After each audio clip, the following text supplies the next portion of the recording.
across the UK, on DAB+, on your smart speaker, on your smart TV, and on your side. This is Talk.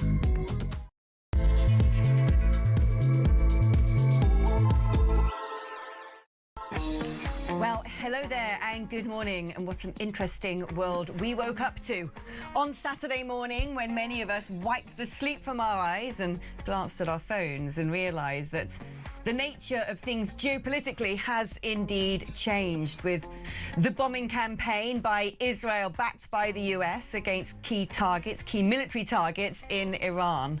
Well, understandably, that has provoked a reaction. And what we are seeing potentially unfold now is some sort of warfare, some sort of hot war that is engulfing more and more nations. We're going to be covering this extensively over the course of the next 3 hours with an array of geopolitical experts and guests from around the world. So do stick with us. We'll try and keep you up to date with the new headlines as they emerge and lift the lid really on what is going on, why the US and Israel decided to act on Saturday morning. What happens next? Will this be the collapse of the Iranian regime? Are we now going to see potentially even the beginning of a World War III? Are China and Russia going to come to the aid of Iran? What are the Gulf states going to do? How far is the conflagration going to spread within the Middle East? And what threat is posed to the British people? Was our Prime Minister correct in preventing the United States from launching bomber aircraft in the initial wave of strikes back on Saturday from UK air bases? Now he has turned around and said for limited defensive strikes, indeed on the same targets, against ballistic missile launch pads. And we're now going to potentially see retaliation from Iran here in the United Kingdom. There is a lot to wrap our heads around, a lot to try and understand. So bear with us, and we're going to try and get you up to date with all of it and give you the most advanced and most intelligent briefing available anywhere from any UK broadcaster. You're in very safe hands here, and I'm glad to say for this occasion I'm joined by the brilliant commentator Benedict Spence. Benedict, great to have you in the studio. Now, you're someone who's been following Middle Eastern geopolitics for an awfully long time. Some might say that this has always slightly been on the cards for decades now, ever since the collapse of the JCPOA, the reinstallation of that, which is, of course, the nuclear deal, realisation that Iran was not obeying the rules, was continuing to proliferate uranium to an extent which might enable them to create a nuclear weapon. Now the focus is on stockpiles of ballistic missiles, an increasingly belligerent regime that we've now seen partially dismantled. The big question, I suppose, now is this going to drag on? Is this going to be contained quickly? Well, I mean, genuinely, I think, you know, that there are the problem with this situation, unlike, for example, the Russia-Ukraine war, where there were sort of perhaps 3 different, you know, scenarios that you could envisage it going in, is that there are many permutations for this. It's a very complex situation, far more complex than Russia or Ukraine, far more complex in many ways actually than a Chinese invasion of Taiwan would be. This has always been the most difficult, and it's partly why so many countries have been so hesitant to get involved. So many countries that, even though they believed fundamentally there would have to be some sort of conflict at some point, have resisted that at all opportunities. And we're seeing that play out now, why that is. The United States and Israel have struck Iran. We all realise that. There was a lot of talk on Friday. I was involved in some of these conversations where a lot of people were saying, oh, Trump's looking for an off-ramp. This is all about intimidation. That's all that it is. Far too much of this has been about emphasis on the United States. And frankly, I don't know why people keep making this mistake. Not enough focus was placed on Israel. And this has always been the issue. Iran wants nuclear weapons because it believes that eradicating Israel is central not just to its geopolitical strategy, but to its moral strategy, its ideological strategy. Israel must be destroyed. Iran doesn't have nuclear weapons yet. Israel does. Israel has said that it will use anything in its means to stop Iran getting nuclear weapons. Iran has said it's going to keep on doing that anyway. The United States is beholden to Israel if Israel decides to go into Iran. to support its ally. So, as you say, for as long as the Iranians were continuing to enrich this stuff and continuing towards nuclear weapons, this was always likely to come to a head. And far too many people, I think, have been sitting on their hands thinking, oh, it's one of those situations that'll never actually happen. A bit like people thought about Ukraine and Russia. A bit like people think about China and Taiwan. They just assume that the status quo will remain so in perpetuity. But everybody on all sides have been saying, if this happens, this will happen, and we will then respond. The next thing about all that is, if the Iranians get to this point and they get the bomb, they nearly get the bomb, and so the Israelis attack them, and therefore the US has to get involved, how does Iran respond? It's not just going to be against military installations, US and Israeli military installations. It was then always going to be about oil. And I know lots of people say, oh, all of this is all about oil. Up to a point, obviously, oil plays a crucial role in this, but you don't invade Iran to make the world's oil supply more secure, because by its very nature it jeopardizes it. And we're seeing that now. This is the next phase. Iran is going to divert as many resources to attacking US and Israeli assets to attacking Gulf oil infrastructure. First they said they were going to close the Straits of Hormuz, which they didn't actually do. It was done for them, effectively. What happens is, of course, when a war like that breaks out, the people that insure all the oil tankers go, oh, it's going to cost you an awful lot more to actually run these oil tankers. We're not going to insure these things. So the tankers just stop of their own volition because it's too expensive to run.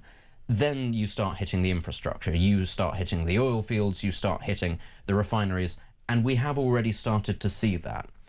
That is, therefore, what prompts the next stage. And this is your question. Is this going to happen quickly or is it going to be elongated? The reason why the Iranians are doing this is, well, we've already seen markets are responding to this. Oil prices are going up, gas prices are going up. That is going to have a huge inflationary effect on lots of places around the world, and it's how long people can actually stomach that. Now, for the record, those prices haven't gone up anywhere near as much as they might have done or have done in the past. But that's not to say that they're not going to continue to rise. Possibly they haven't gone up that much because a lot of people are going, well, hang on, let's just wait. Let's not get ahead of ourselves because it could all be over in a couple of days. But that's the key issue here. How much pain can the rest of the world, the West in particular, Europe really in particular, stomach, say, a 15, 20, 25% price spike in energy and the knock-on effects? Something I actually feel that America had indeed already priced in. They were due to have a meeting with OPEC and other oil-generating states. And one looks at that perhaps as a precursor for this invasion. America, of course, going via drill, baby, drill, far more able to weather a storm than we are. But we've been told for a long time that we now live in a multipolar world, that we have the axis of Iran, Russia and China and North Korea, as and when, on one side of things. And on the other side, you have the Western world. And then somewhere in the middle, there were the Gulf states, which after the Abraham Accords, we started to see a softening, a thawing of relations between Israel and her neighbours. I think what stands out for me now is there is a tipping point in which this would have become World War III, were China and Russia to back Iran in more than just rhetoric. And that doesn't seem to be happening. Iran's knocking on the door of the Kremlin going, we have been supplying you with drones this whole time. We've been aiding and abetting your foreign affairs and your sort of interventionist policies. Where is the return on this? And Russia doesn't seem to be assisting. China doesn't seem to be assisting, knowing perhaps what would be at stake if they did. So the next question, I suppose, is if Iran is by itself, it's been belligerent to the regional neighbours who they regard as partnering with the West, with various air bases in use by the Italians, the French, the US, the UK. Well, Iran is very isolated, and so one has to ask, if this is an air war of attrition, how long that can play out for. Yeah. First thing, it's not a world war until Germany invades a neighbour. That's very important to remember. The thing is, with this, you know, with this multipolar idea, and I do understand where it comes from, because China is increasingly a peer competitor to the United States. But the issue is, none of the other so-called poles are actually anything like a first-rate power. You couldn't compare any of them to the United States or China or even to the Soviet Union. Russia is a very distant third, very distant third. India is not really worth talking about, if I'm honest. Iran isn't either. Lots of these other so-called... Europe, I'm afraid, is also not really worth talking about because it's not united. It's not a central pole. It has many within, many different poles within and massively dwindled defence capabilities. And so we have to think of it in those terms. A, B, in terms of the alliance of this sort of anti-Western bloc. First and foremost, there is no ideological alignment with any of them other than that they suspect the United States of trying to undermine them. These suspicions are, of course, very true, because that is what the United States wants to do, which is to remain the top dog and to assert itself. China is not interested in spreading communism around the world like the Soviet Union is. This is something that lots of people, including here, get wrong. It is not the Soviet Union. It's interested in preserving itself and being rich. It is learning from the century of humiliation, where it became one of the world's poorest countries, and it is rapidly industrialized, and what it wants is to remain rich. For that, it needs access to raw materials. Iran has lots of those. That's the only real reason why they're friends, because the Chinese are also very good friends with the Saudis for the same reason, and the Saudis and the Iranians are not exactly I suppose as well, the Chinese no doubt desire to have Iranian oil and other utilities in that regard. But they will get it from anywhere that they can get it. And, they're not particularly friends with the Russians either. It's just, again, Russia needs to sell its raw materials. It has lots of them, and China was a willing buyer. But do you regard Iran's immediate reaction, which is this sort of flinging around ballistics to a really sort of wide circumference against neighbours, and some neighbours whose involvement in this has really been, a tangent, really, a proxy by a tangent, lots of these neighbours have not, in fact, been involved at all. Exactly. So was the ambition to sort of concretise hostility against the US by saying, well, look, when they're belligerent, we're all affected? Because to me, it would seem to have the reverse consequence. No, it's not that. It is just that the regime feels that this is an existential crisis. As I said at the start, in lieu of actually getting nuclear weapons, the plan was always to batter the region's oil and gas infrastructure. That means, by definition, attacking all of those Arab neighbours who account for, 20 to 30% of the world's oil and gas. That was always what it was, regardless of what they were doing. There have been no Kuwaiti jets or Qatari jets or anything like that actively attacking Iran. It's hit them anyway. That's the thing. Because it doesn't actually view them as peer competitors. It doesn't really view them as threats. It simply sees them as you say, sort of increasingly vassals of the United States and Israel, and therefore fair game. The Gulf states, the GCC, play all sides because they are in the business of selling their raw materials, and they'll sell it to anybody. If that includes the United States, then the Iranians will go, okay, you're doing business with them, fine, bam, bam, bam, we're okay with that. Because, we don't do business with the United States in the same way. And we don't think, frankly, that you have the resources to retaliate. And if we're honest, they don't. All of those states rely on Western states to defend them, which is why we're talking about the possibility of RAF involvement in this conflict, because the RAF has a responsibility to ostensibly our allies, not really our allies, but our partners in the region, as does the United States, as does Israel. So what do you make, actually, of the UK's position in all of this? Because I've had friends in Israel sitting in bomb shelters saying, my God, your Prime Minister is dreadful. I mean, what is he doing? Well, that's not news, is it? That's not news. But it seems to me that the rationale of Sir Keir Starmer has been, we're going to make it plainly clear that we were not involved in the offensive by not enabling America to launch its heavy aircraft, its bombers and so forth from Fairford, RAF Fairford, which is a US airbase. And he seems to have gone to great pains to make it clear that we were not involved in starting this, but now these bases can be used in order to defend against the consequences of this. But in both circumstances, he's talking as if, the US now have to take out the missile sites in Iran. But that is what the offensive was all about. It was a sort of preeminent strike on taking out those missile bases.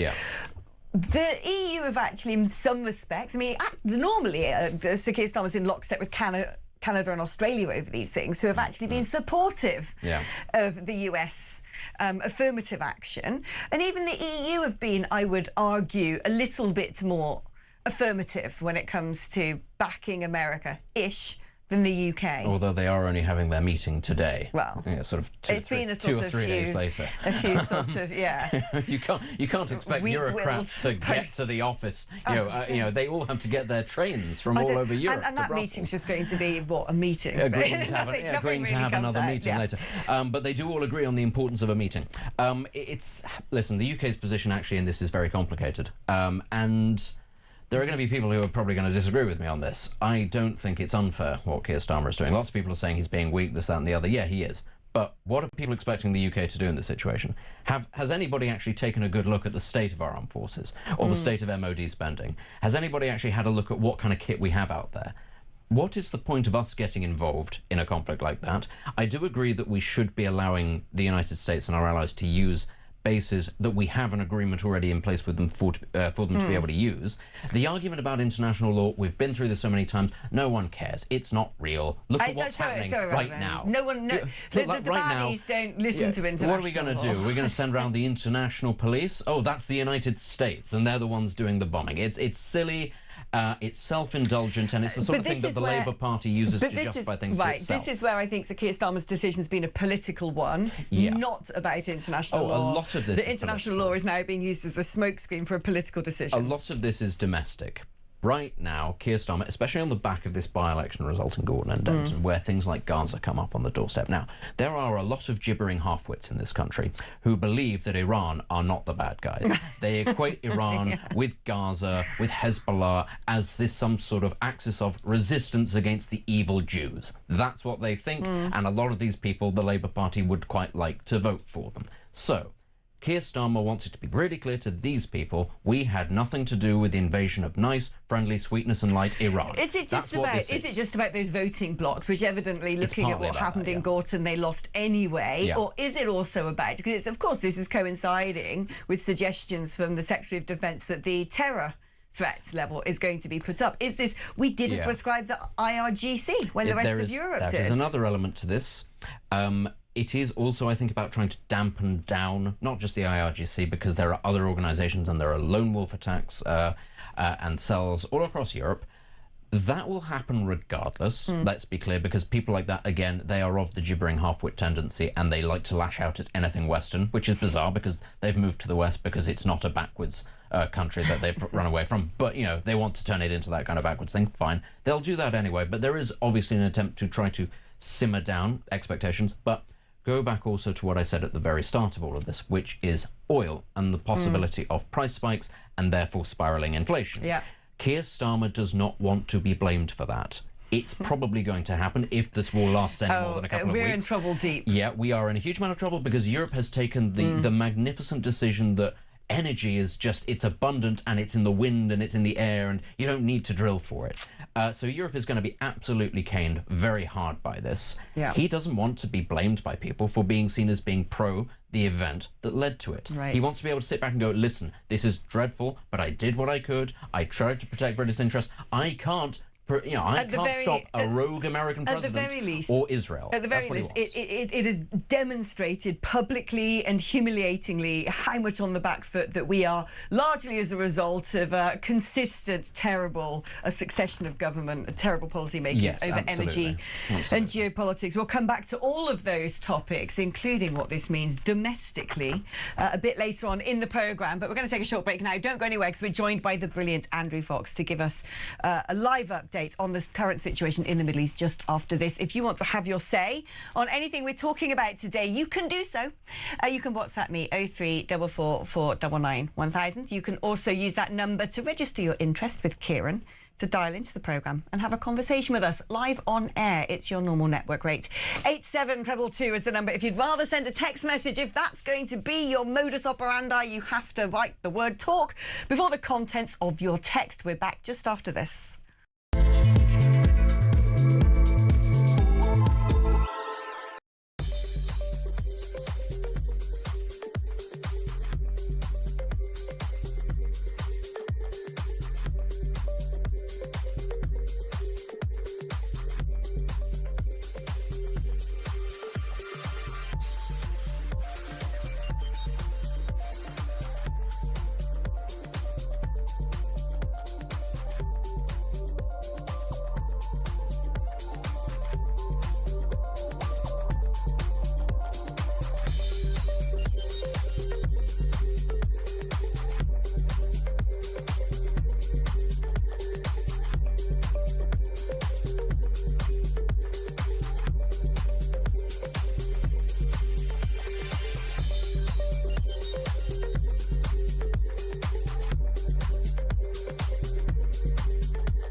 We genuinely are on resignation watch. There is absolutely no doubt about it. Labour MPs, they say, listen, Keir, your position is untenable. This is all about appointing that rat, Peter Mandelson, who faces a criminal investigation. Can Keir Starmer survive the Mandelson scandal? We have breaking news for you. We've just been talking about, of course, Morgan McSweeney, the Chief of Staff. We've now had another resignation from number 10. And Keir Starmer's Director of Communications, Tim Allen, has now also resigned. The plot is thickening. The noose is tightening. Every Monday to Wednesday, midnight until 1, it is Talkback. Such a shortage of housing. You've got landlords, right, have taken that on board, and it's an absolute disgrace. Your stories, your opinions. Across the UK, on DAB+, on your smart speaker, on your smart TV, and on your side. This is Talk.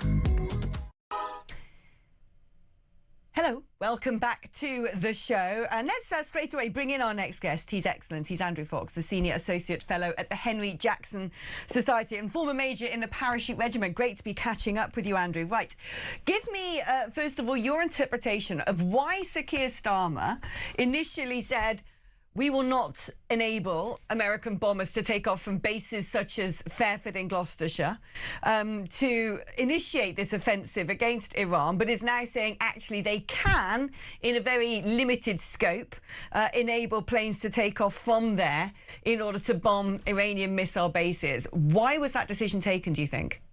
So I'll give you the Starmer version of this. It's not one I necessarily agree with, but this is the position of the government. There is a grey area over whether American involvement in the war against Iran is legal or not. And that is a campaign that I suspect will rumble on for some months, even after the bombs have stopped falling. Therefore, Mr. Starmer says they can't use our bases because then the UK would be complicit in an illegal act. Mr. Starmer's religion is international law, as we've seen over the Chagos and a variety of other things. This is ahead of national interest for him, is international law. Now we've had a strike on RAF Akrotiri in Cyprus. We've also had a missile fall near British troops in Bahrain. And so the calculus has changed. We are now having a self-defensive conversation, and that changes the legal framing, which means that we now can let the Americans use our bases. That's the government's position. Does that make those bases a viable target? You'll have far more information than I do about the kinetic capabilities of Iran in terms of what they've got in their missile stockpile and the range of those weapons, or indeed the capabilities of IRGC sleeper cells here in the United Kingdom. Could we see certain assets now targeted militarily in the UK? Yeah, potentially. But look, we were already in scope of this. So RAF Akrotiri, the Americans fly planes out of there all the time, including their U-2 spy plane. So that was already a target. Bahrain is where the US naval base in the Gulf is located. Their air base is Al Udeid in Qatar. The Navy are based out of Bahrain. They were already a target. So there's nothing particularly new here. And Iran has been our enemy for a long time. We've had attempted stabbings of British citizens on the streets of London. We are regularly foiling Iranian-backed terror attacks on the UK's soil. So we were already in scope for this from the Iranians. This isn't anything particularly new. The Iranian regime seems weakened right now, but they don't yet seem to be out of arms. If this were to escalate into or evolve into or continue as an almost air war of attrition, who's going to run out first? Will it be the Iron Dome? Will it be Tomahawks from America? Will it be Iran's own stockpiles if they are not re-upped by some of their allies such as China and Russia? Yeah, and this is the killer question, and it's really a matter of time at this point as to who's going to run out of these missiles first. Now, I'm not sure that anyone would have been so foolish as to start this war without at least a rough idea that everyone had the missile defences they needed in place. The UAE in particular have shot down hundreds, and we've seen the very high-profile hits that have gone through that made front-page headlines because they were striking, famous hotels and that kind of thing. But there has been an incredibly high interception rate, 100% by the UAE last night. Very, very impressive results. The other factor to consider is as the Americans and Israelis continue striking these Iranian launches, their ability to launch will be much, much reduced. and they're not going to have the ability to get off that salvo that will overwhelm any missile defences. So there is going to need to be a resupply. There is a ticking clock on this war, I suspect. We're going to run out of time and ammunition, potentially even before the regime falls. And that's a strategic question that Israel and the United States are going to have to grapple with. But in terms of the fact that we're seeing the proxies of Iran greatly weakened, Hezbollah a shadow of what they used to be. Iran has already gone through, one assumes, a lot of its kinetic stockpile the last time around during the 12-day war against Israel. Is it possible that this is going to be the sort of storm before the calm, let's say, that Iran are throwing everything they've got in all sorts of different directions to try and save face, but ultimately it's everybody against one right now? It is, and we saw last night the Gulf states invoked their Article 51 rights to self-defense, which is firmly aligned everyone in the Gulf against Iran. And we've even seen Saudi Arabia, who are famous for publicly playing both sides, have actually come out and said that they're condemning Iran and support the action that the Americans and the Israelis are taking. That's unprecedented. So Iran hasn't played the strategic game particularly well. However, on their rocket stocks, before this war started, they were already back to where they were before the 12-day war. So they'd been absolutely throwing everything they had at missile production. And you can guarantee that those missile sites would have been an absolute priority for the American and Israeli targeters when they were coming up with their list of things they need to strike. So, look, war is never easy. It's never a frictionless free hit on your opponents. The Iranians were always going to score some hits. This was priced in to the calculus before they started the conflict. The question is, can the Israelis and Americans keep up this unbelievable tempo of strikes and keep the Iranians on the back foot and give them no opportunity to launch anything of any scale at the Gulf states, Israel, or indeed Cyprus? One assumes that when it comes to the calculations on Iran's side, and indeed on our side, a lot comes down to the actions of China and Russia, whether Iran's allies are going to come to its aid militarily in terms of supplying some of those armaments. It seems to me thus far that neither wants to do that. First of all, it may be because they are unwilling or don't have the ability to provide that assistance. But also, if they were to do that, this hugely escalates what is currently a fast-spreading but somewhat contained regional conflict, largely more theatrics at the moment than a high death toll, into something that would begin to resemble a third world war. Look, I don't think Russia have the inclination right now. They're kind of busy in Ukraine. They are struggling to keep that war going at the moment. So Russia's involvement will be pretty much the arms they've given so far, and probably that's about it. And actually, to an extent, this war suits Russia up to the point that oil prices are bound to surge at some point today or later this week. And of course, that gives Russia more money to maintain their fight in Ukraine. So it's not necessarily a bad thing from Russia's perspective. The Chinese have a long-standing non-intervention policy. It would be astonishing if China got involved in any sort of meaningful kinetic way. They've certainly provided the Iranians with arms and support in the run-up to the war. But once the bullets start flying, the Chinese, are absolutely, as a matter of faith, not going to get involved. And finally, I would say that both Russia and China are looking at what the Americans particularly are achieving in the Middle East right now, and they will probably be thinking twice. This is an astonishing show of force by the United States of America. We knew they were capable. It's not a surprise to anyone, but to see it in action is certainly going to have a powerful deterrent effect. The only concern for me is the fact that with two carrier groups in the Gulf, with all eyes on Iran, with a huge amount of their ammunition stockpiles getting burned through, including missile defences, whether China might see this as an opportunity for expansion in their own sphere of influence. But the Chinese are also going through some internal problems at the moment with various purges of the military going on and a bit of instability at the top. So now it doesn't feel like the right time for China to weigh in. So I think the chances of escalation to World War III are relatively low at this point. And one last question, which is, one assumes that the objective now for America and Israel is going to be to continue trying to, by force, dismantle the Iranian regime. They've certainly already successfully taken a lot of early scalps, but it appears to be almost sort of Tehran whack-a-mole, that you can remove the Ayatollah, but guess what? His son's lying in wait, or his assistant's lying in wait. You can remove the head of the army, but there will be other military figureheads. The president of Iran Iran is still extant. Do you think now that they are going to have to continue to try and target this leadership to try and get to the point where the regime realises it's out of manoeuvres and out of senior personnel, so the last remaining few have to sort of jump off the sinking ship like rats? No, I think there's 1.3 million men under arms in Iran, and it has a dispersed and very flexible command system. There's 11 different IRGC headquarters around the country. Each one of those has 5 or 6 subordinate headquarters. And that is a lot of built-in redundancy for when the command and control chain gets disrupted right at the top, as it has been, with we're not only on our 3rd Ayatollah in 3 days, but every single member of the command chain of the senior echelons of government has been taken out. All 40 are now dead. And yet they're still able to coordinate a missile response across the entire region, which shows you how that redundancy is working in practice.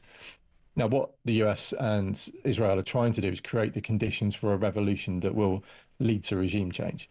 You know, the stated goals are destroying the nuclear capabilities, the missile capabilities, and the commanders, and that's certainly happening.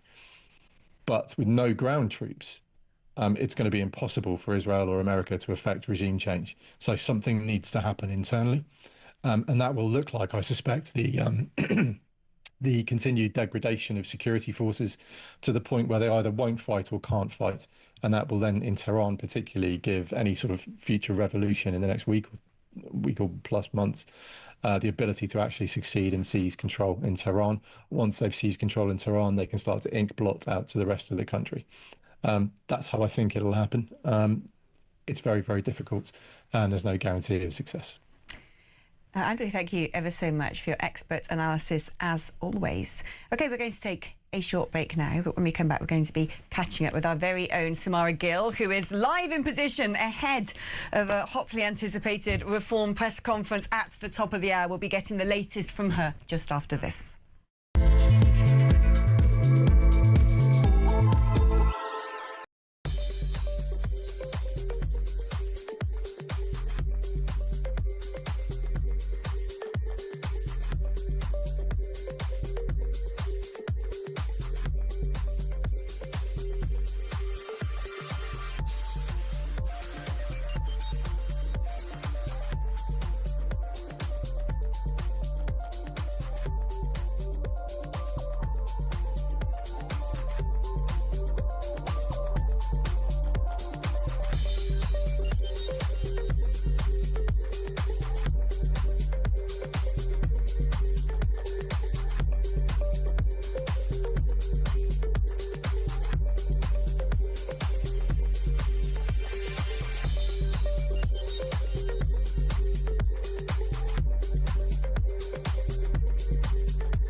Across the UK, on DAB+, on your smart speaker, on your smart TV, and on your side. This is Talk. Hello and welcome back. Now at 11 o'clock we're going to be crossing live to a Reform UK press conference in London, which will be hosted, as we understand, by the leader Nigel Farage and the new, as they're dubbing it, shadow chancellor Robert Jenrick. But Robert Jenrick was actually on this station this morning talking with our very own Jeremy Kyle. Let's have a look at what here in he Leeds, had where to say. Rachel Reeves is the MP, 1 in 4 aren't working. Now, you'd think the person in charge of the economy would be focused on fixing that.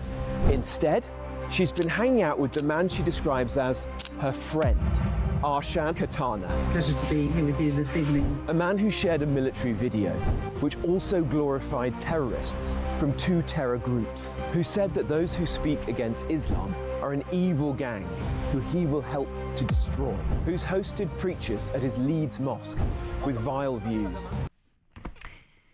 Well, there you go. You can't choose your family, but you can choose your friends. And perhaps Rachel Reeves needs to be a little bit more circumspect as to who she allies herself to. Let's speak now to the brilliant Samara Gill, Talk reporter, live from the Reform UK press conference venue in London. Good morning, Samara. First of all, let's talk mopping up after the Gorton and Denton by-election. Labour licking its wounds. Reform still claiming this, however, as a bit of a win. You know, it's one of their least likely winnable seats in the country, and yet they saw a huge improvement in vote share.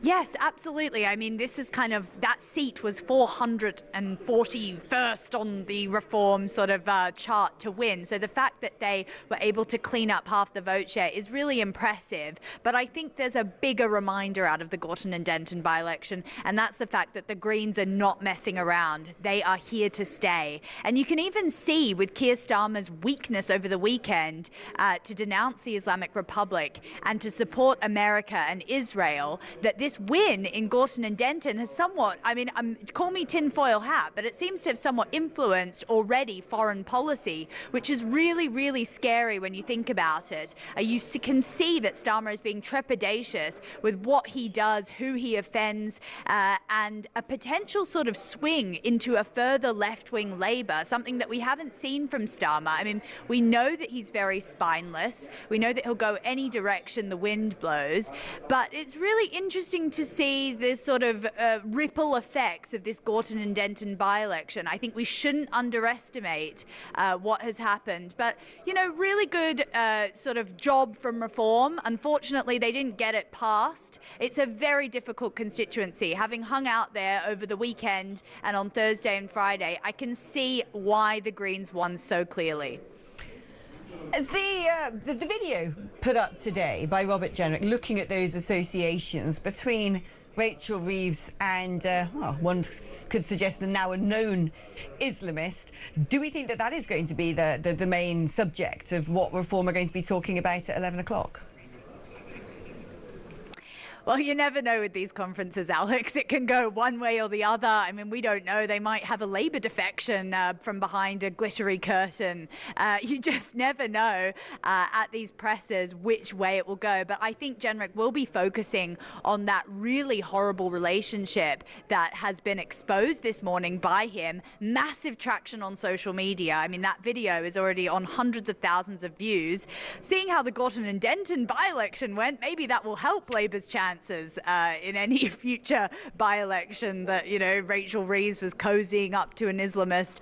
I joke, but really it's a shocking revelation, and it just shows how much we don't know about the people that we've given access to the purse pocket of this country to, keys to number 10, what their alliances are. I mean, it's really, really concerning that a fellow MP has had to expose this, not a journalist, not anyone from the media. And I think it's really telling to where Labour's allegiances lie. I mean, this is someone who was the leader of, the first leader of mosques in the country, someone who's got a proper agenda to spread anti-British sentiment in some ways, as it's been exposed around the country. And I don't think that it's appropriate that our Chancellor has any type of relationship with him. And that was exposed to, you know, they met just recently, according to Robert Jenrick.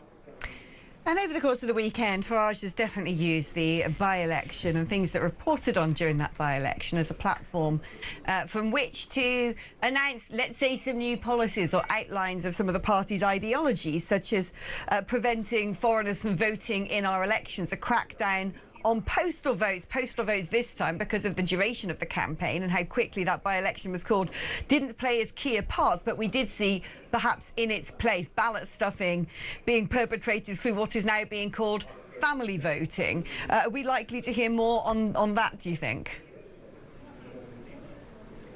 Yeah, you can call it family voting or you can call it electoral fraud, which is what it actually is. And we're going to see more and more of this, I think, across the country as we see demographic change. I do think it's a real issue. Now, I wouldn't side with the camp that's saying that it was the key issue in Gorton and Denton, because the Greens did win it by a country mile.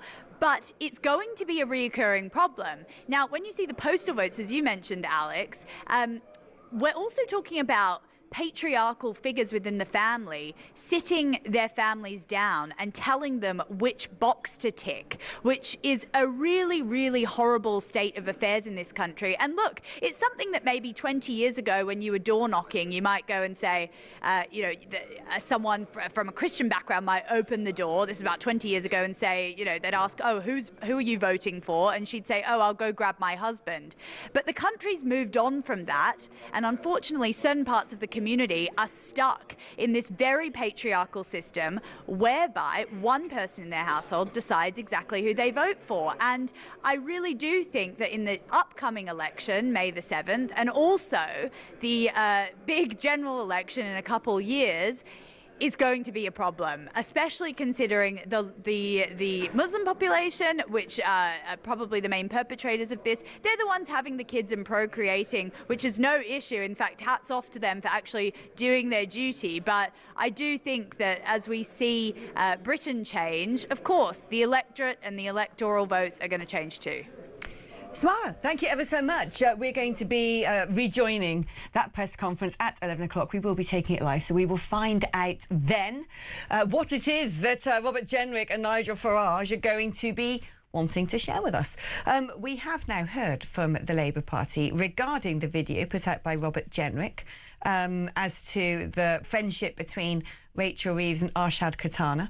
A Labour Party spokesman has said these abhorrent views are clearly not shared by the Chancellor. She was not aware of these allegations. It's understood Arshad Khatana has been administratively suspended from the Labour Party pending an investigation. However, pretty embarrassing revelations there at a time perhaps when the Prime Minister is already coming under fire for being rather weak-willed and lily-livered when it comes to issues regarding foreign Islamic republics.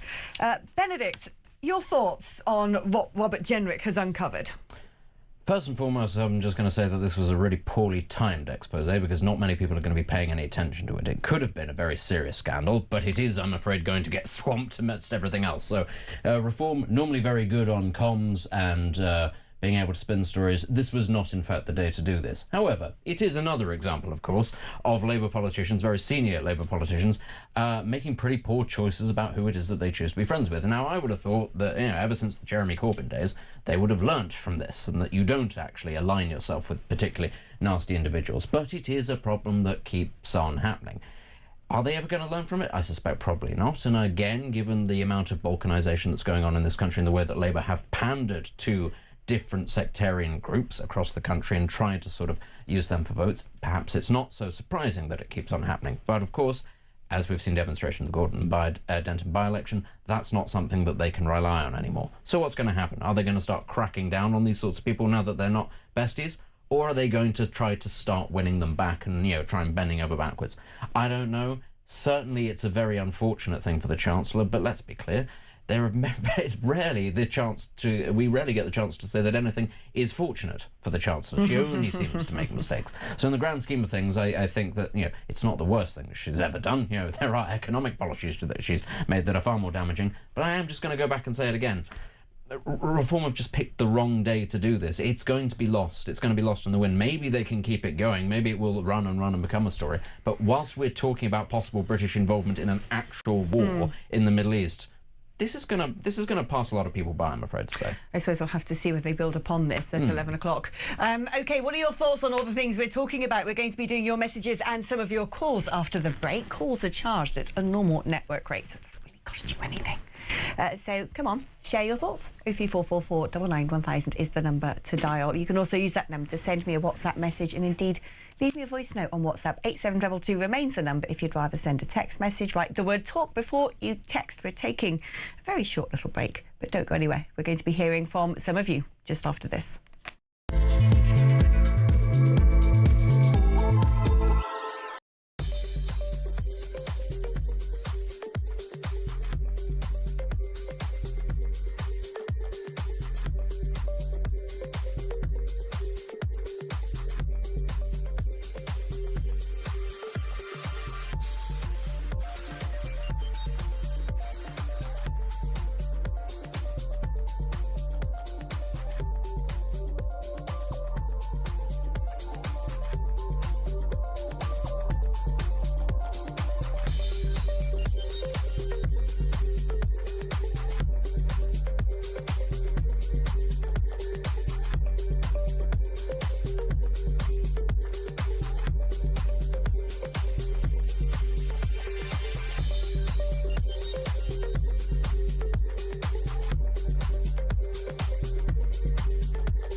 It is your chance to have your say. So they're literally just being rented out as hotels, basically. Yeah, rent a load of hotels. Well, that has really shone a light for me.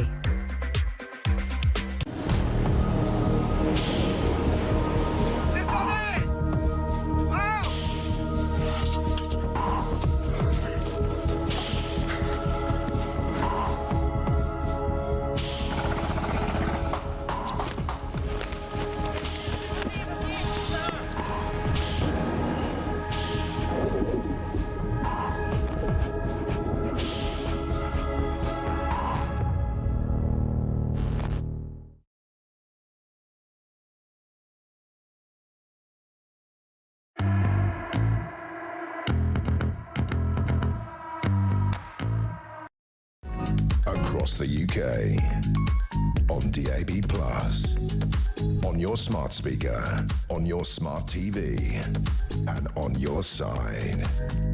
This is Talk. Oh, hello. Welcome back to the show. Benedict and I having a pretty ghoulish conversation during the break about weapons of war there. Some pretty interesting things being created and prototyped. And you sort of, during moments like this, you actually get to see things in the theatre of war that have not been used before. You do, and it's one of the interesting things. Andrew Fox mentioned this, and he's right in that there's not going to be a ground invasion of Iran. There's no appetite for that. 100,000 reservists have been called up by the IDF, though. That's not enough. How many people are there in Iran? How many people does the IRGC have? And let's be clear, if anybody was going to invade and occupy Iran, the last people you want is for it to be Jewish people. Oh gosh, no. Because the entire country is set up to hate these people. All parts of the religious establishment think that they should die. These are not the ones that you want going in. Not that you particularly want Americans going in either, and this is partly why nobody is going to put boots on the ground, nobody's going to invade it. But we are at the interesting cross-section, and this goes to the conversation that we were having in the break, which, of course, nobody listening was party to. But we were talking about drone warfare. We were talking about how that has developed, that has evolved, and how increasingly that is negating the need for as many bodies in the field, because what you effectively have now is a situation where machines are hunting people for sport. I was reading about one particular development of an American drone which actually is able to sense and target an individual based upon simple things like their gait. Very sort of, little tells that say this is the exact person, and they will pursue that person relentlessly. And basically, when they get up to the person, it's just a mass of flying blades that just what's really interesting is, and this is to go slightly at a different tangent, I'm sure many people listening to this have seen the film Dune or read the books. Of course, part of the idea in Dune is that technology, when it comes to that sort of thing, has advanced to the point that you no longer need guns because everything is just sort of automated, so they revert back to having swords. One of the interesting developments of the Ukraine war is the number of soldiers who are going into the field with shotguns. There's no point in having a machine gun to try and shoot down a drone. There is a lot of value in having an old-fashioned shotgun because at close range, it can actually take it out, whereas if you've got a machine gun, actually, unless you're accurate and it's flying straight at you, what you want is to be able to spread the amount of shot. So in many ways, actually, as we're developing technology that is terrifying and, as you say, very advanced, there is something to be said about quite rudimentary weapons for taking these things out, because that's the easiest way to do it.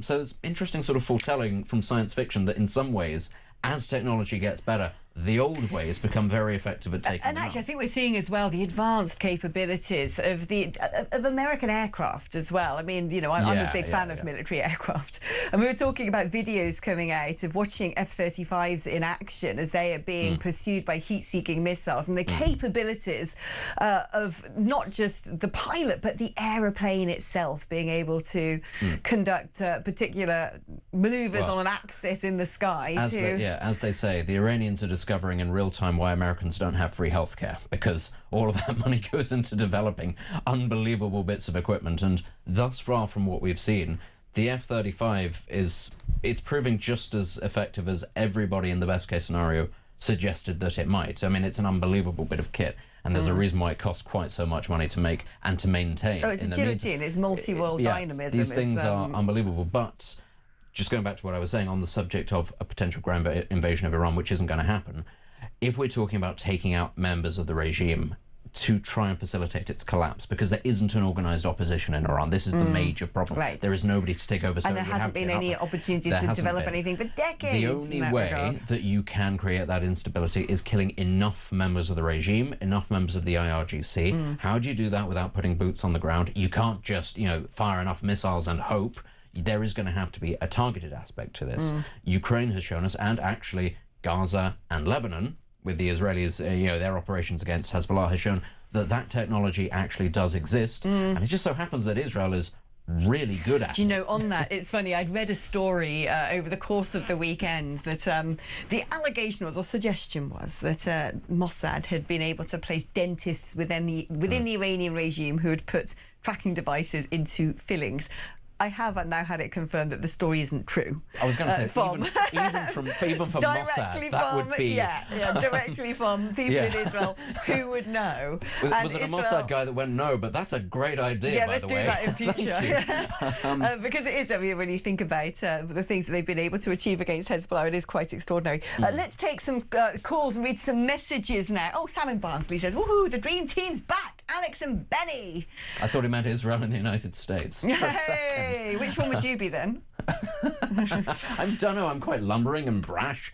But you'll be the US and I'll be Israel. I'm the more religious of the two. Joanna, no, in that case, you're the United States. You're more the Bible Belt kind of person. Whereas I'm more cynical, so maybe I'm the... Oh, who knows? Now, Joanna in Salisbury makes a really important point here, saying, I don't know about World War III, but the collapse of the world economy, idiot Ed Miliband has stopped gas and oil in the North Sea and fracking. Now, this is really important. So let's look at this, because attacking Saudi Arabia's Ras Tanura oil refinery, which has now been done by Iranian kinetic forces, marks a significant escalation. That's according to an expert Middle Eastern analyst.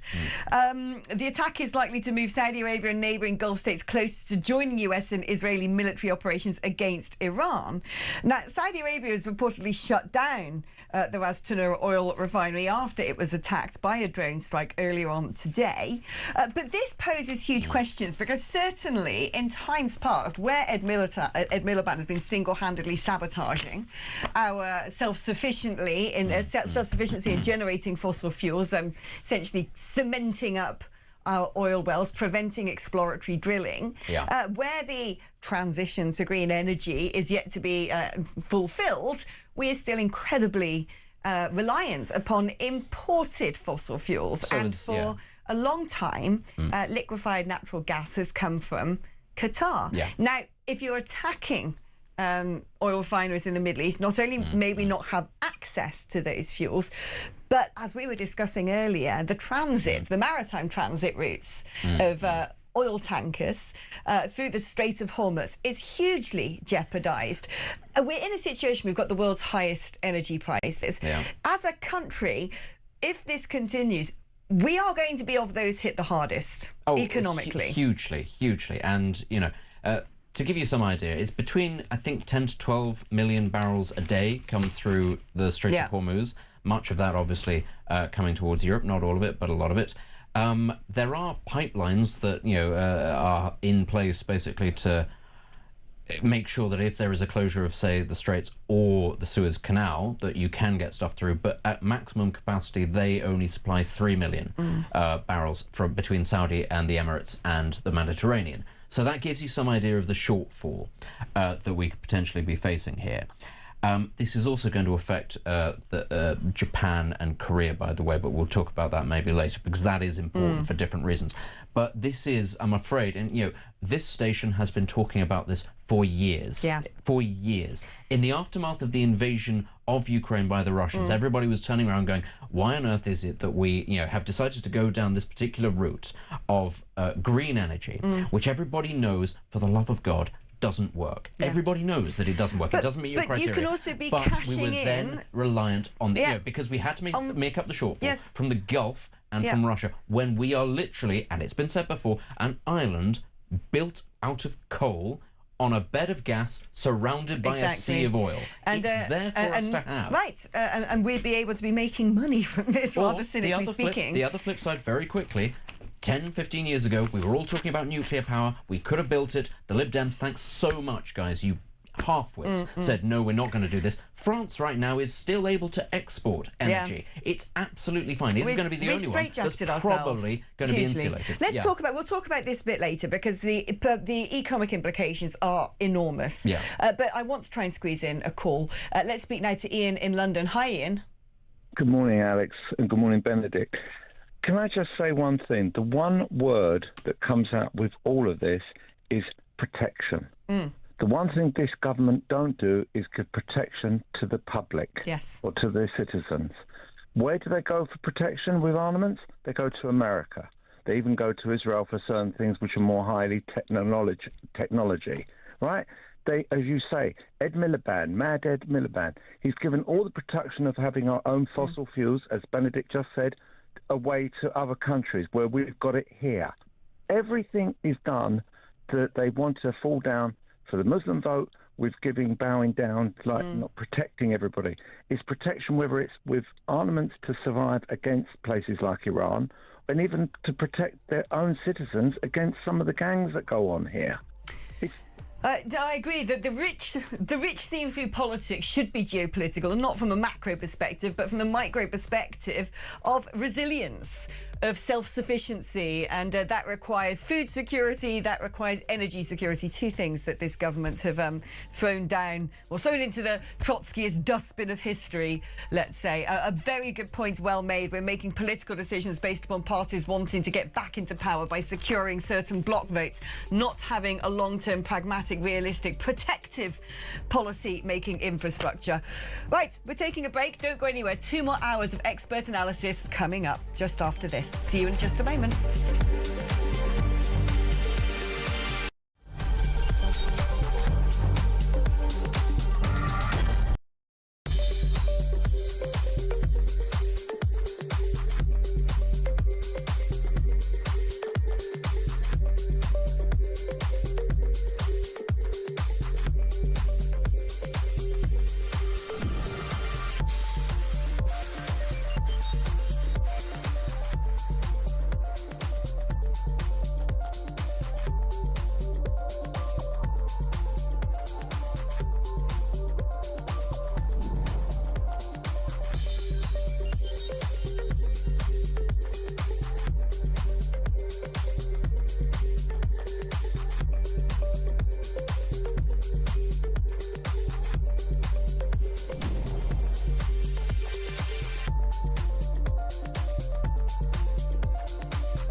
Across the UK, on DAB+, on your smart speaker, on your smart TV, and on your side. This is Talk.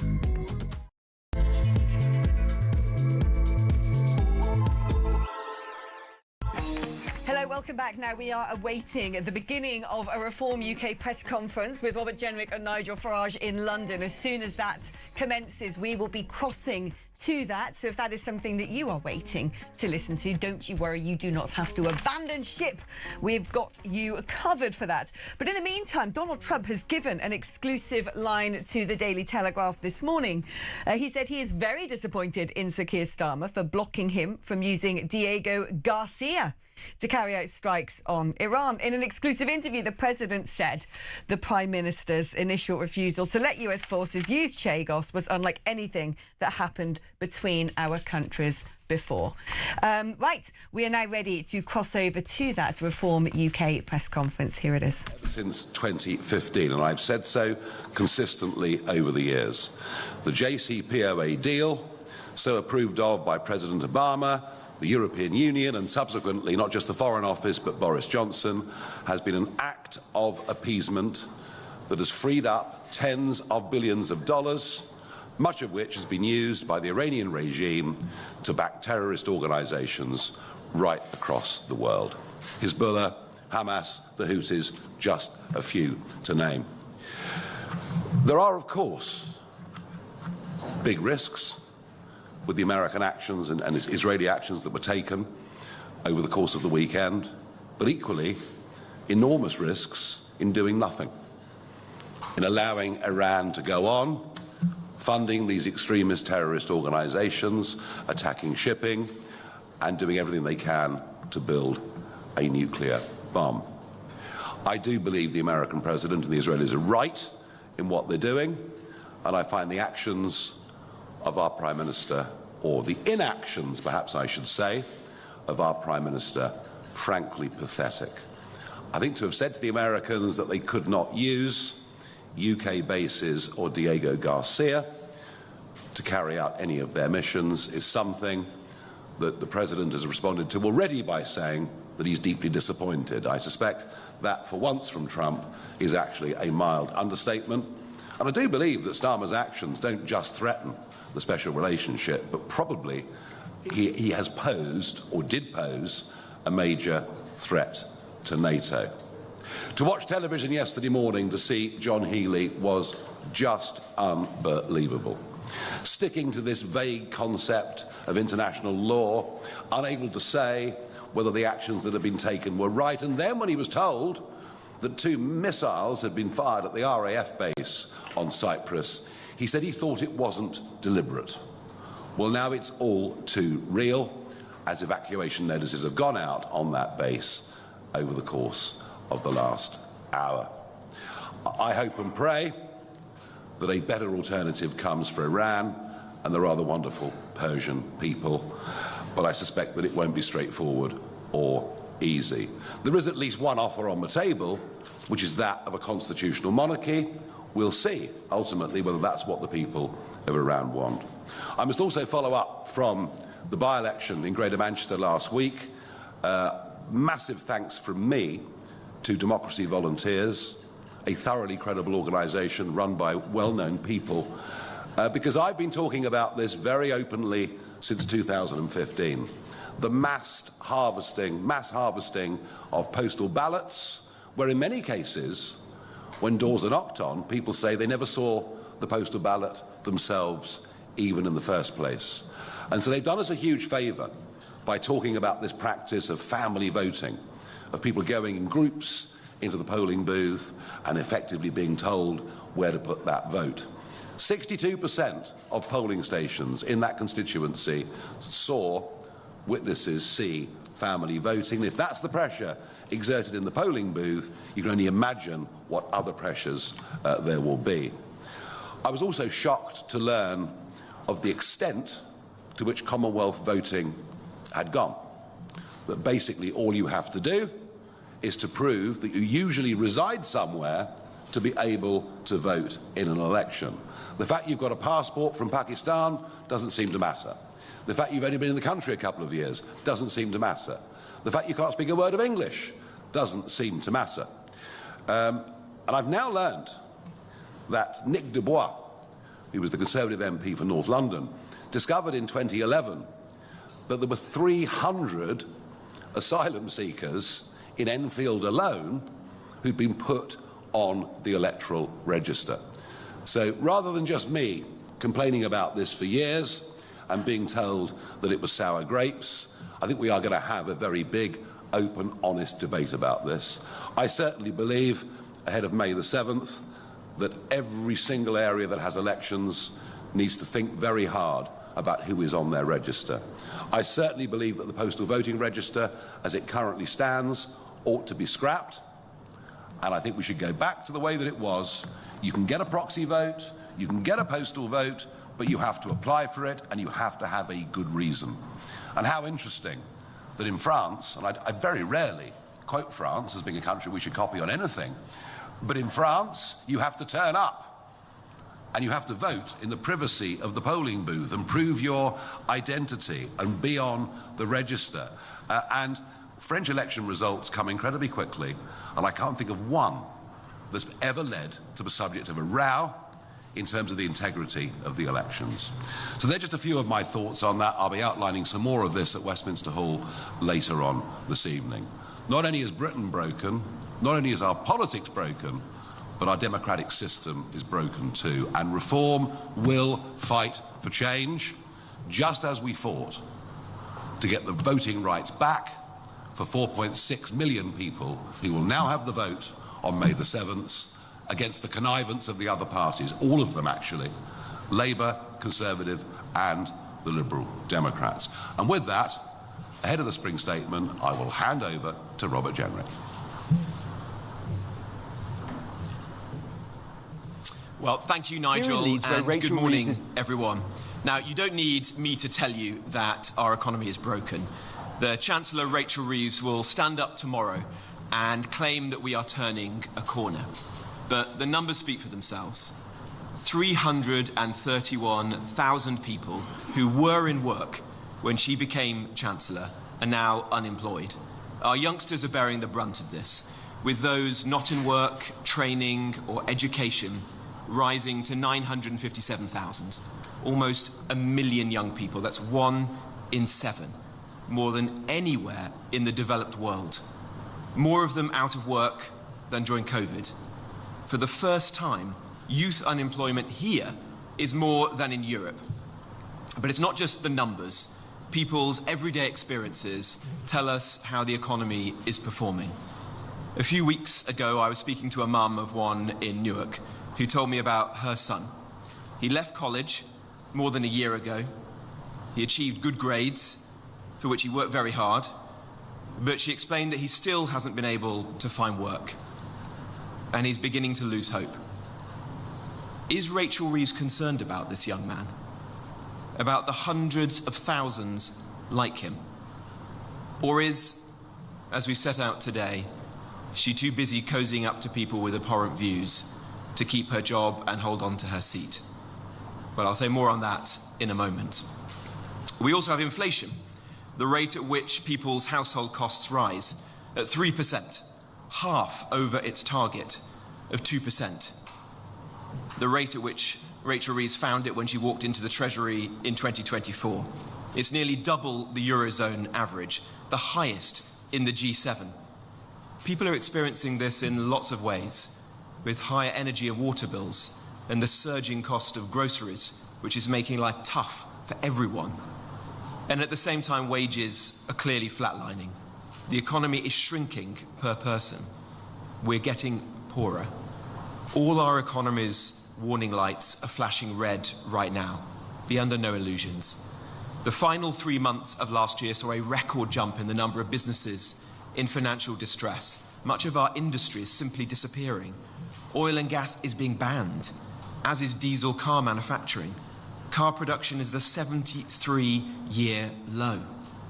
Cement production is at a 70-year low. Glass, the worst in 70 years. Chemicals, steel, paper, ceramics, they're all struggling.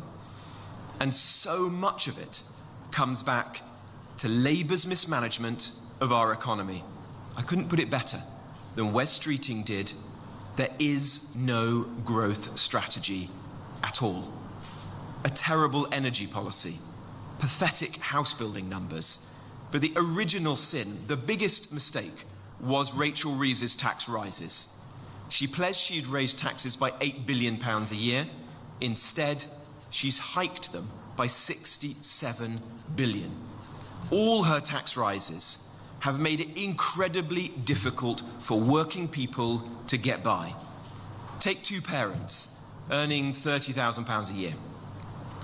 They'll be £5,000 worse off annually by 2030 because of her tax rises. And they have been lethal for businesses, business rates, energy bills, labour costs, the self-defeating Employment Rights Act. Any one of these measures individually would have been costly. But Labour have chosen to inflict them all on our businesses at once. And above all, the rise in national insurance. It's a year since this tax hike, and its impact has been devastating. Take a small restaurant or service business with 9 employees. Altogether, their costs could be rising by up to £50,000 this year alone. Of course they can't cope. Of course they've had to stop hiring. They've let people go. This is why we have the jobs crisis. So remember when Rachel Reeves boasts tomorrow about record tax receipts. She's really boasting about her record tax increases that have caused record pain. They're suffocating families and businesses. The root of this problem is the wasteful spending. When Reeves came in, she increased spending by £60 billion a year. But Labour have wasted most of this money. £15 billion a year on migrant benefits, over £5 billion on asylum, £15 billion on foreign aid, the exploding benefits bill. Those who go out to work, paying for those who choose not to. A reform government will set this right. As we've already set out, we will cut wasteful spending and responsibly bring down taxes for our people and our businesses. We'll stop the betrayal of alarm clock Britain. In the coming weeks, we'll be setting out detailed, carefully thought through plans for additional cuts in welfare spending to show you that when the government takes your money, we will actually be careful with it and ensure that it is not sprayed around, but it's spent in your interests. Because that is what has gone wrong. Britain's economy hasn't been run in the British people's interests. Past governments, this government, Reeves, Starmer, they've all had other priorities. And what is more emblematic of that than Rachel Reeves' relationship with her friend, Arshad Khatani, that we have exposed today. Khatani is a local... There you go. That was a Reform press conference. We have already seen the video that Robert Jenrick put up on social media earlier today about Rachel Reeves' friendship with Arshad Khatani, who's allegedly got some pretty unsavoury connections and attitudes. But we've also had some breaking news that I want to alert you to while that press conference was taking place, which is that armed cops have swarmed a city street in Edinburgh after multiple people were stabbed by a man spotted carrying 2 large knives. Officers have swooped on the colder area of Edinburgh this morning. Terrifying footage is showing a man armed with 2 huge blades in the street as police arrived at the scene. Locals say a number of people have been stabbed.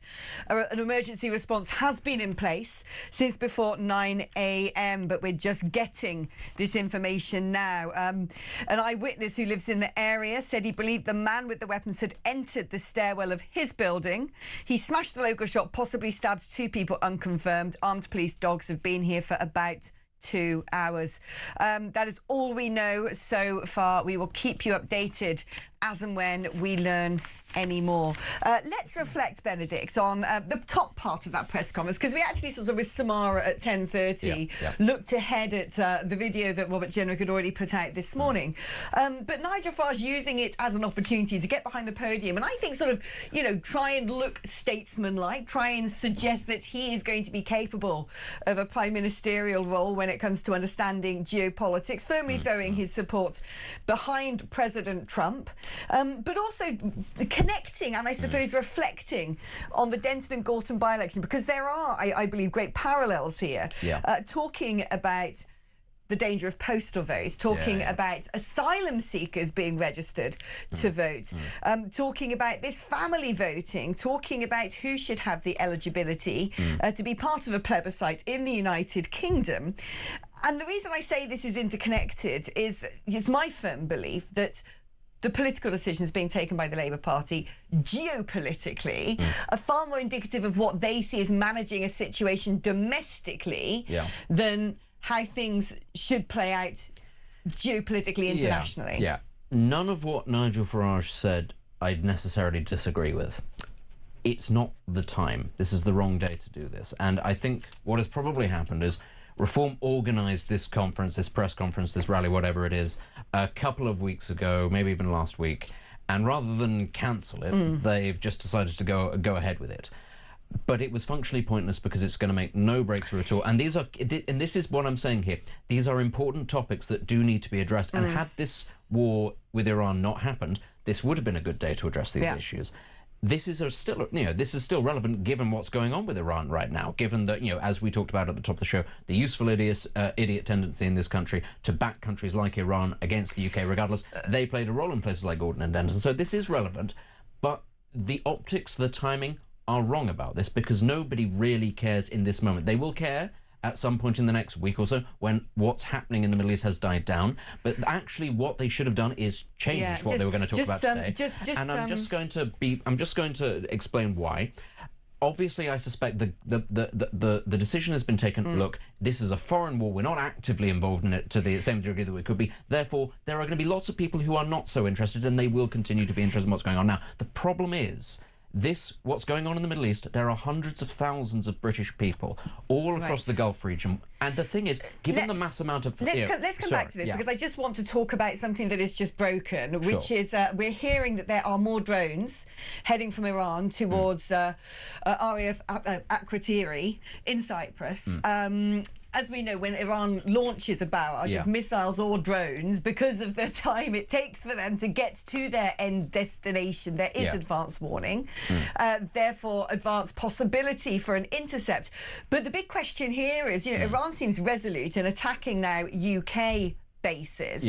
And this isn't just a UK base in Bahrain, this is a UK base in Cyprus, which calls into question, it calls into question NATO. It calls into question, now you're seeing, Cyprus is a European country, it starts to call into question, Iran is attacking European territory. It's not attacking Cyprus, that's sovereign British territory. That's the distinction that will be made. Which is a NATO It is, member. But I don't think that that's going to actually lead to the UK invoking NATO and all of this, because there are other countries in the equation that matter here, one of which is Turkey. Turkey has US bases. It has not been targeted by Iran. Turkey is a very powerful player in all of this, and the Iranians very deliberately have not more recently, of course, have been the sanctuary for the Hamas leaders who once upon a time were based in Doha. But Turkey are a very important player in all of this. They're a very complex player in all of this. The Iranians are making it clear that they're not going to drag them in, and I suspect the Turks will absolutely resist any and all opportunity for, say, the UK to bring NATO into this conflict. We also have to sort of bear in mind the spheres of influence that actually allow NATO members to call on the rest of the alliance. That's important.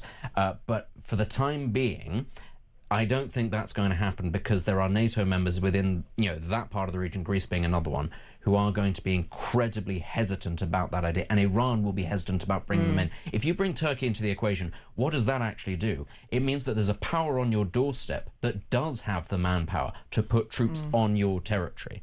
That's the key thing here. Turkey, the US wouldn't do it, Israel wouldn't do it. Do we really think that Turkey wouldn't actually send troops into the independent Kurdistan region or Azerbaijan region within Iran? It would do that, and that is a dangerous situation for Iran, but also for NATO. We are seeing a territorial expansion. of what was regional. Yeah. Now, with like I said, remarkably, of course, Sir Keir Starmer said those original drones that caused some damage at Akrotiri in Cyprus, the RAF base in Cyprus, weren't supposed to go there. And I was thinking, where do you think they were supposed to go? Well, yeah, there's nothing else in that direction, sunshine. Idiot as per usual. I've also got some breaking news here, rather sad breaking news, which is that the United States says 3 of its F-15 fighter jets that were shot down were sadly shot down by Kuwaiti air defences this morning. It was friendly fire. The incident happened at 4:03 a.m. UK time. All 6 aircrew ejected safely and have been safely recovered. Kuwait has acknowledged this incident. We're grateful for the efforts of the Kuwaiti Defence Forces and their support in this ongoing operation. It seems to me the read on that is the F-15s were in the sky trying to intercept some of these incoming drones and missiles, perhaps surface-to-air defence missiles were trying to do the same, and there has been, unfortunately, 3 jets mistakenly shot down, but all of the crew so far have survived. We're going to take a short break now, but so much to talk about. So Benedict and I are going to be continuing the conversation just after this.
Across the UK, on DAB+, on your smart speaker, on your smart TV, and on your side. This is Talk. So much going on ever since the outbreak of this, well, what are we going to call it? A war, a conflict, conflagration in the Middle East? I don't know what word we're supposed to be using at this point in time. Policing action. Policing action, premeditative strikes. But no, one thing that there is a thread that brings everything we've spoken about together, where we've talked about the Denton and Gorton by-election, we've talked about the video that Robert Jenrick put up about Rachel Reeves' unfortunate alliance with this man who seems to be of Islamist persuasion. Talking about Sir Keir Starmer saying you can't use our air bases to launch an offensive attack, but now they're being used defensively. Starmer playing down the idea that Iran had shot any drones in the direction of Cyprus, when you kind of think, well, what were they aiming for? You know, it's not like there's anything else nearby apart from Gaza that they might have missed for the, you know, the drones to have reached there. And the thing that brings all of this together in my mind is that horrible, harrowing realisation that in the United Kingdom, the tail is already wagging the dog, that geopolitical decisions appear to be being made not upon what is necessary, pragmatic, defensive, in terms of protecting the West, protecting British citizens, protecting our interests on the international stage, but it keeps coming back to how to domestically, politically shore up your votes by appealing to a certain bloc, could be one argument, or the other one is trying to suppress a reaction from that bloc. It seems to me that Starmer is making decisions about how to behave during this conflagration based upon what the Muslim community might think.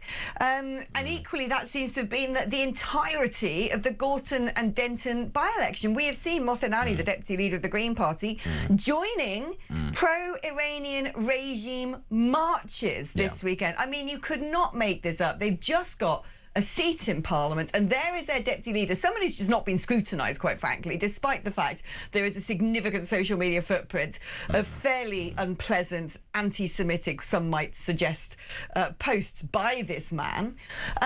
It's become very clear, actually, that we have imported the wrong kind of Muslims into this country, and they are having now an incredibly pervasive influence on not just domestic politics, international politics too. Yeah, this has been, what we're seeing is, as you say, the accumulation of the years and years of policy failure in all sorts of realms, one of which is obviously immigration.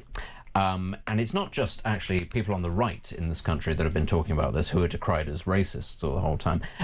For a very long time, actually, the Gulf states have been pointing out, you guys, you're not actually importing some particularly nice people. You know, as the Gulf states move away from extremist interpretations of Islam to more moderate Islam and modernity in many ways, in certain parts, they are the ones that have been sounding the alarm, saying, listen, you're importing people who have very different views from us and from you, and they're going to teach that to their children, and then you're going to have the issue that these are homegrown people, so you're not going to be able to deport them by your own laws. Of course, they would in the Gulf. They'd just do it anyway.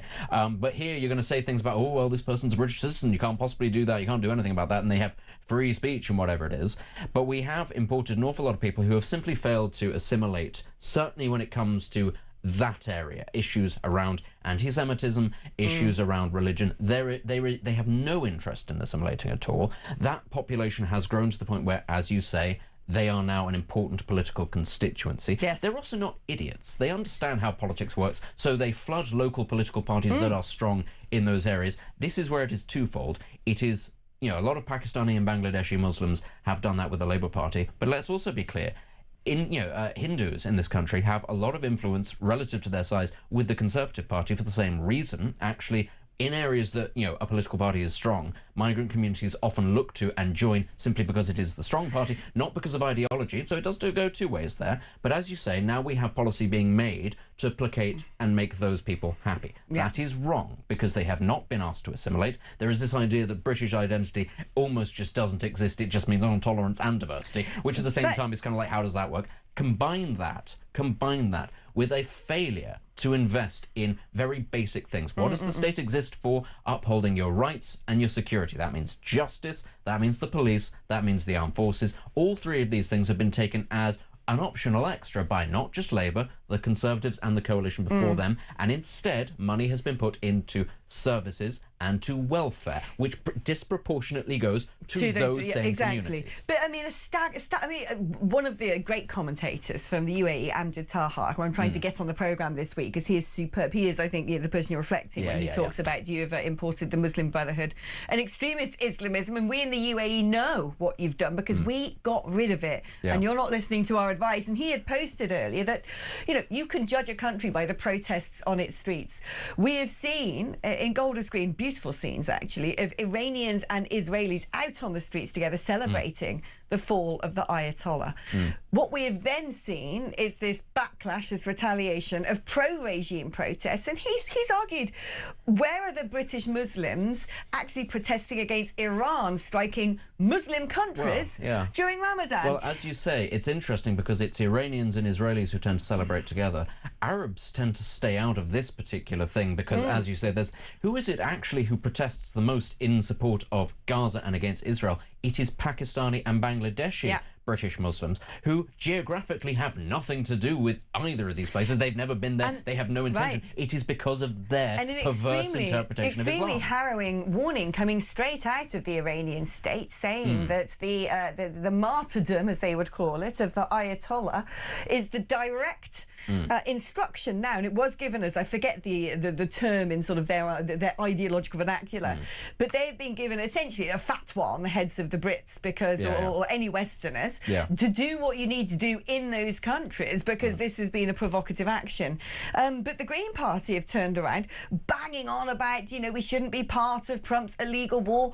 Why? Well, because we know that they now believe that they have in their pocket the Muslim vote. Yeah, the gibbering half-wits of the world who say that international law says you can't get rid of murdering despots who execute 20,000 of their own citizens for just wanting, you know, democracy or free speech or just water. You know, this is one of the funny things about the protests in Iran. Lots of people are saying, oh, it's about democracy, it's about freedom, this, that, and the other. It's not. It's actually about basic resources because the regime puts so much of its money into defense spending that it then gives to other terrorist groups around the world that they don't have enough water, they don't have enough food. That is what is ultimately leading to the unrest, and the regime's response is not to go, okay, we've heard what you said and we'll stop spending so much money on Shahed drones and we'll buy, you know, water and we'll irrigate the land. No, we'll just hang you. And for some reason, people in the West then turn around and go, well, international law says you can't stop those people from doing it, so we'll just have to put up with it. I'm sorry. It is the half-wit approach to international relations, to diplomacy, and then those same people go, the war is illegal.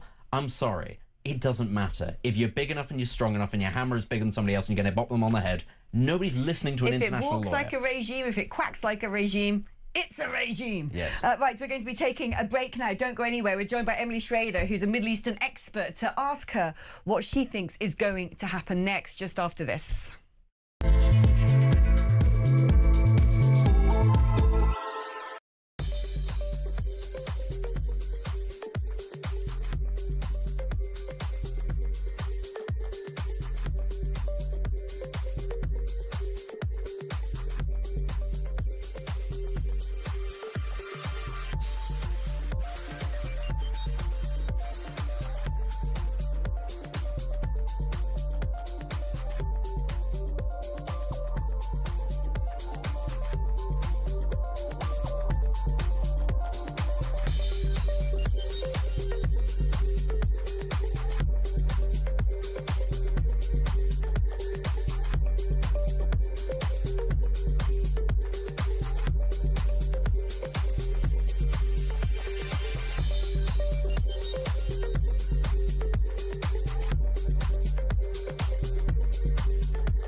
Across the UK, on DAB+, on your smart speaker, on your smart TV, and on your side. This is Talk.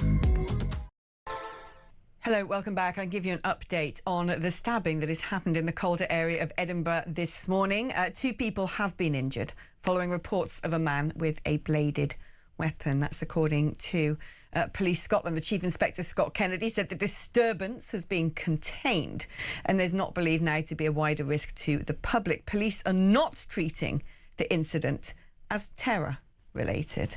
I suppose we'll find out. Watch and wait, as some might say.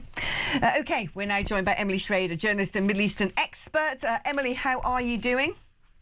Great to be with you. Always a pleasure. It's always great to have you on the programme. Let's talk about the Iranian regime. A lot of conversation about the what next. Is the regime going to fall? There have been suggestions that they've reached out to President Trump saying we want a conversation. Donald Trump putting it back on the table. Well, you should have talked sooner, but perhaps we can talk now. But to many Iranians, I understand that their hope would be, and certainly not all Iranians, but a significant number, their hope would be that America would fight until the downfall of the regime. Is that possible? Is it sort of a many-headed beast that unfortunately is going to be extremely difficult to kill off once and for all? What do you think the modus operandi is now?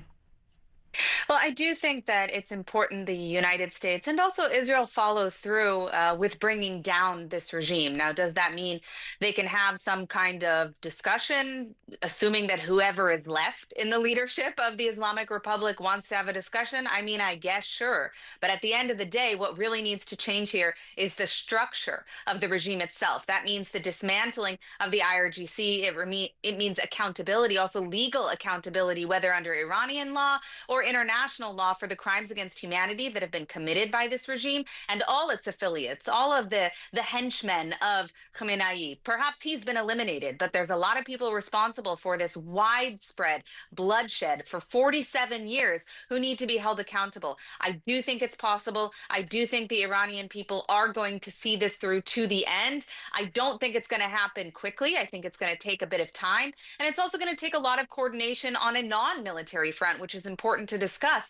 We can't completely dismantle the IRGC if we aren't defunding it.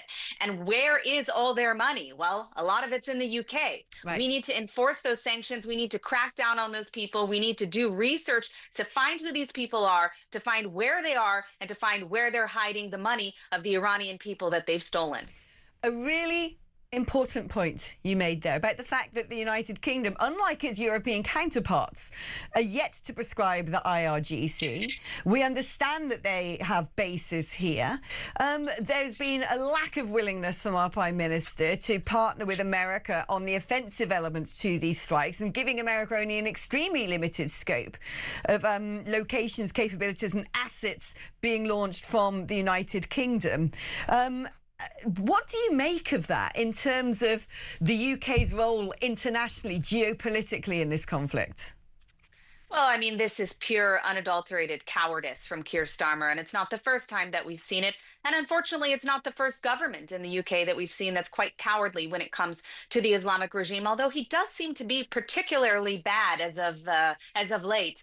But the fact that the UK hasn't prescribed the IRGC behind even the European Union, it's despicable. I mean, there's really no excuse for it, especially given the fact that dozens of terror plots have been carried out, or have been plotted at least, foiled, thankfully, but have been plotted by the IRGC inside of UK territory. I mean, this is obscene. And let's remember the fact that earlier the regime persecuted Iran International, which had their headquarters in London, to the point where they weren't able to work from those offices due to the death threats. And then more recently, they've threatened Manoto, another Persian language anti-regime outlet with a major following based out of the UK. Same thing. These terror threats are constant against Iranians, Iranian dissidents, Iranian media. Anybody who says things that the regime doesn't like is a target in the United Kingdom. And this is unimaginable. The United Kingdom, of all places, which is supposed to be a bastion of free speech, of democracy, of all of these Western civilizational rights that in many cases they started. And still, this is the situation for people who flee those oppressive countries and come to the UK seeking safety, seeking shelter from places like Iran. There's no excuse for it. And the pitiful response of, oh, we're going to allow them, but only defensively after the Islamic Republic fires missiles at RAF bases. Where is your spine? What is wrong with this government? Spine? I mean, thankfully, we were talking earlier about, we knew that there were 2 unmanned drones heading towards RAF Akrotiri in Cyprus. And given that the lead time that military defensive elements have to intercept those, we can now let you know that they have been successfully intercepted. But you're right, Emily, an act of aggression against the United Kingdom, against an RAF airbase on an EU member state by Iran, and still the government seems to be lily-livered about standing up to the regime. I want to talk to you, though, about the near neighbours of Israel and Iran, because to me it seems an incredibly bizarre modus operandi for the Iranian regime to be striking some of those near neighbours, regardless of whether or not there may be air bases or military assets positioned in or near them. In terms of it, to me, it appears to be concretising support from Gulf states in favour of America and not the reverse, which one would imagine would have been Tehran's objective. Well, I do think that the regime has overplayed their hand when it comes to responding to what the United States and Israel have done inside Iran, targeting those regime sites. The fact that they're bombing multiple Muslim countries is just. It just speaks to the fact that they're not understanding where they actually are situated right now, both amongst their own people. We saw millions of them in the streets that unfortunately tens of thousands got massacred by the regime. But beyond the borders of Iran, I mean, we see all of these Arab states who have been very critical in some cases of Israel over the Gaza war and many other issues. By no means are they all allies of the state of Israel. And yet, the Islamic Republic is turning them into allies of the state of Israel. And this idea that you can go around firing ballistic missiles at hotels in Dubai, at airports, at the Kuwait airport, it's absurd. I mean, this is something that no country should accept. And that is why we already see the UAE, Saudi Arabia, Kuwait, many of these countries aligning against the Islamic regime. Now, we know they didn't like the Islamic regime before, but there was sort of a tacit acceptance that perhaps it's better to have a weakened regime than a regime change. I think that calculus is rapidly changing. I mean, the reality of the situation is this regime is they export their terrorism. As they say, they export the revolution of 79. That's been their MO from day one. And that includes the Arab world as well. And they thought that perhaps we could contain it, which is apparently the policy of Keir Starmer as well. The reality we're seeing today is that the Islamic regime can't be contained. It must be changed. It must fall for the sake of the region, but for all of humanity, quite frankly, including the United Kingdom. Let's talk about that, because the concept of Iranian regime change is being echoed not just on the airways, but indeed by the perpetrators of these offensives.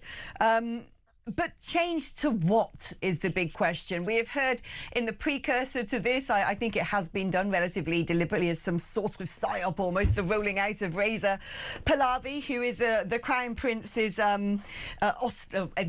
ostracised son, potentially coming back and re-establishing the Shahdom, whether you'd call it that, a royal family, as part of a constitutional democratic royal head of state in Iran. But what a lot of Western viewers of this might not understand is we often look at countries like Iran and just think of it as one people's. It is not. There will be the Balochs with their own particular interests, the Kurds with their interests, the Persians with their interests. So do you believe that after all is said and done, if we do see the collapse of the regime, however long it takes, that there is a process in place of something to transition to and how to get there? I absolutely believe that there is a pathway to a transition to democracy. I do think that we've seen remarkable support from many of those groups that you mentioned, even the ethnic minority groups in Iran that have had some opposition to the previous Shah. They have been chanting in the streets for the return of Reza Pahlavi. Now, Pahlavi himself hasn't advocated for monarchy. In fact, he said the opposite, both in interviews with me and in many, many subsequent interviews. He said explicitly, it's not my desire to be king of Iran. What I want to see is a democracy in Iran. And the plan that he's proposed and that he's worked with other governments in pursuing has been one of transition. What he's proposing is a transition period that he leads because the people want him to. That is the only reason that he has legitimacy. And that would see a referendum in which the Iranian people and them alone would choose the system of government that they want. That could be a monarchy, it could be a democracy, it could be a combination, could be parliamentary. We don't know yet. That's really up to them to decide, not me, not anyone else. But do we believe that they're united enough to be able to create something afterwards, in the aftermath of this, that all Iranians can get behind? Because where we have seen interventionist policies from the West in the Middle East before, into the vacuum that has been created by the removal of all be they tyrannical leaders has poured in often something sectarian, tribal and far more ghoulish. I don't think it's the same situation, even close to Iraq. When we look at Iraq in 2003, there was no singular opposition figure that commanded even close to as much support as we see, of course, in the diaspora, but more importantly, inside Iran for Reza Pahlavi as a transitional leader. I think that there are plans in place that are being done in conjunction with with other governments in terms of what the day after this regime falls will look like. And I am confident that the Iranian people are united enough. Obviously, not every single person is going to support any one plan or any one leader. So there's going to be some opposition and some debate, and there should be. I mean, that's a healthy society where there's debate that happens in that form. But I do think that for the first time, we're seeing the Iranian people united enough to really oversee that transition into something much more positive that can contribute to the international community as a positive player rather than as a pariah state that's endangering everyone around them. This is also the history of the Iranian people, which is quite different than Afghanistan or Iraq in terms of the structure of the state. It's a highly educated population that desires democracy, that has gone to great lengths to risk their own lives to call for this and to push back. I think we're going to see a very, very different reality on the ground inside Iran than we would have seen in any other country advocating regime change. And the most important thing to remember is that the concept of regime change isn't something that's being pushed by foreign powers. This is something that the Iranian people have been calling for, have been begging for in recent months, because they want that change and are unable to with the IRGC and the Islamic regime being as oppressive as they are today. Emily, thank you ever so much. Always fascinating insights from Emily. Imagine being Reza Pahlavi right now, that you've been sort of excommunicated to America, living there for however many years now, and all of a sudden it's like, well, we need you back. You have to become the Shah. I mean, what a life for him. I was going to say, actually, would he even want it? You know, I think in the past, when he's talked about potentially sort of playing a sort of a transitional role, it's in the event of a sort of not peaceful transition to democracy, but a popular uprising, not the entire country being on fire.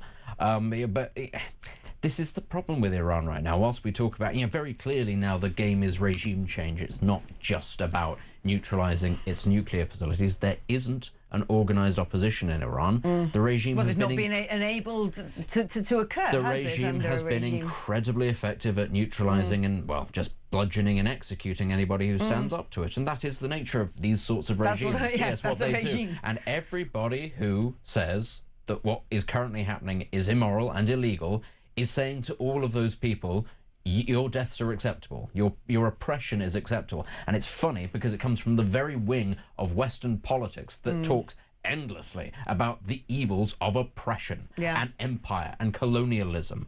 That is literally what Iran is. That's literally what it is. This would be the biggest step towards ending oppression that you could possibly hope for in the modern world today, and those same people oppose it at every turn. And on that note, we're going to be speaking to an activist, an anti-war campaigner after the break. But don't go anywhere. More of your messages as well, please. They're building up here, don't you worry. I'm putting them in my little own kinetic stockpile of opinion here on my screen, and I am going to make sure that I get through a lot of them because you have some very impressive insights, you lot out there. I love the fact I've got such an educated and discerning audience. If you want to add your thoughts to the growing list of opinion, 03444991000 is the number to send me something on WhatsApp or to register your interest in talking to me in the studio. 8722 is the number to send a text message. Write the word talk before you send your message. We're back just after this.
across the UK, on DAB+, on your smart speaker, on your smart TV, and on your side. This is Talk. Hello and welcome back. Now, after the attacks on Iran by America that commenced on Saturday morning, we understand that it was those early initial missile attacks that took out the supreme leader, Ayatollah Khamenei, and many of his cohorts. We saw a rather, I suppose, affirming, heartwarming image of Israelis and Iranians together in Golders Green in London, celebrating the end of that tyrant's life. But then what we've also seen take to the streets, sadly, unsurprisingly, is a pushback from those who would support the Iranian regime, including the deputy leader of the Green Party, Mohsin Ali, as pictured here if you're watching on YouTube, at one such protest taking place in London. Now, one might ask the question of, given how bloodthirsty and brutal the regime in Iran has been, given that it's been the biggest international funder and sponsor of terrorism around the world that has cost countless lives, given that it is now throwing missiles and bombs and drones into various neighbouring Islamic countries during Ramadan, why anybody would seek to go out in support of them? Well, joining us now is Mike Napier, who's an activist and an anti-war campaigner. Mike, do you support these protests taking place against the targeting of Ali Khamenei in London? I thought I was invited on to talk about the American-Israeli attack on Iran, and to point out that it never really ended well before. We've been here before with the new Hitler. Saddam Hussein it was. We were told about weapons of mass destruction. 1 million dead later, British people are a little bit inoculated against this same playbook. I'm not here to defend the Iraqi regime. I was, when I joined 2 million other people in London, it wasn't to defend Saddam Hussein. It was to protest the devastation of Iraq, which was planned and then sadly carried out. So we're seeing the same thing again. I think Einstein said insanity is repeating the same behavior which always led to failure in the past. I mean, are we seeing the same thing again? Because the two previous Gulf Wars involved boots on the ground invasions.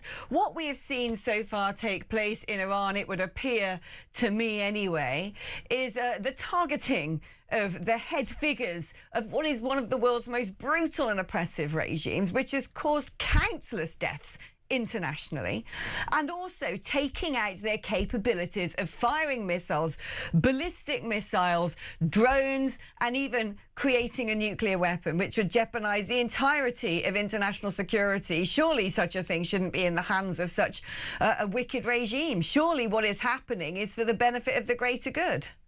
You know, anybody who swallows this rubbish really needs to have a brain transplant. Explain to me why that is rubbish. Let me finish, please. Just next door, you've got a regime which dissolves dissident journalists in acid, which carried out genocidal violence in Yemen for the last 10 years. You're talking about Saudi Arabia, to clarify. I'm talking about Saudi Arabia. And anybody who talks about this brutal regime, who happen to be opposed to America and draws a discreet veil over other brutal regimes which we stuff with weapons. Really, this isn't acceptable. Go to Libya, which we bombed in order to remove a cruel dictator. There are slave markets there.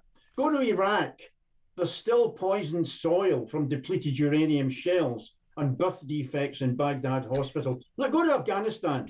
What would have, because we are talking about Iran here. We're not talking about Iraq, Afghanistan, Saudi Arabia. You may well have valid points based upon their human rights records and previous prosecutions of campaigns. It's not a valid point. It's reminding us that every time this has been tried, we never intervene in Let's talk about Iran. So I want to talk about Iran. We're talking about Iran, not Iraq. And no, let's bring our focus back to this, because it's important that the question is answered. Iran. It's important that is the issue we're addressing, because it's all very well saying, well, 20 years ago we did this and that was the outcome.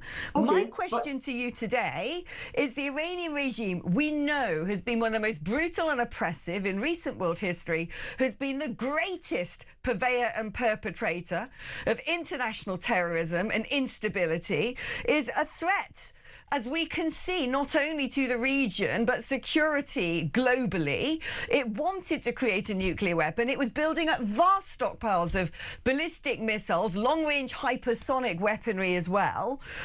Surely that needed to be stopped in some way. The negotiations were not going anywhere. There's been the JCPOA, the Non-Proliferation Treaty, for a long time. It wasn't working. What should have been... What was an interview. I thought this was an interview. Please interrogate and cross-examine me if I say anything you disagree with. Give me a chance. Let's talk about Iran. Yes.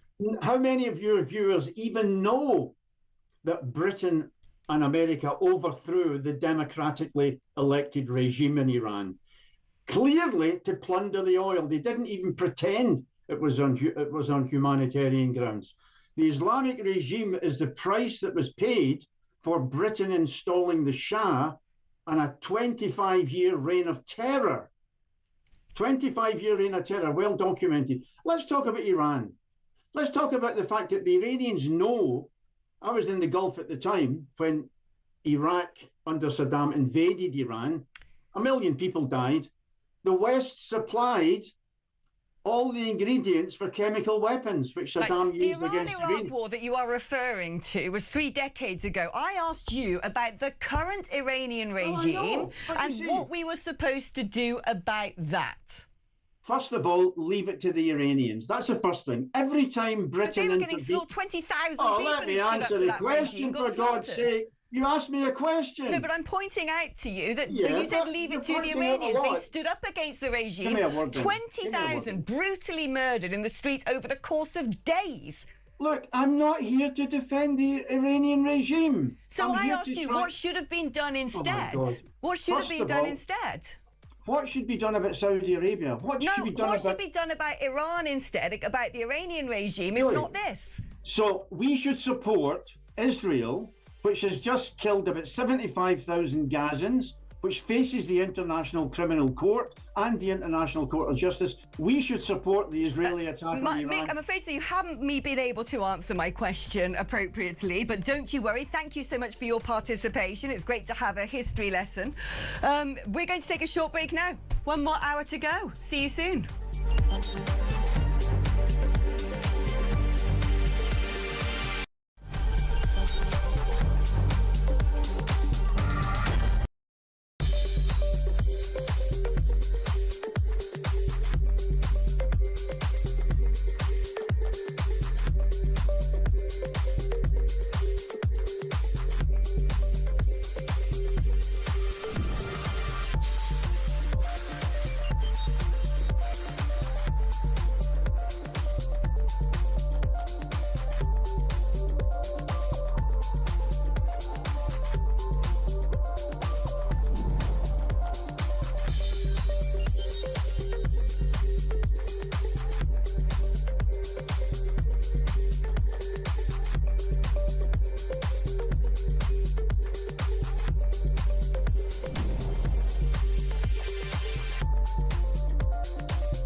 across the UK.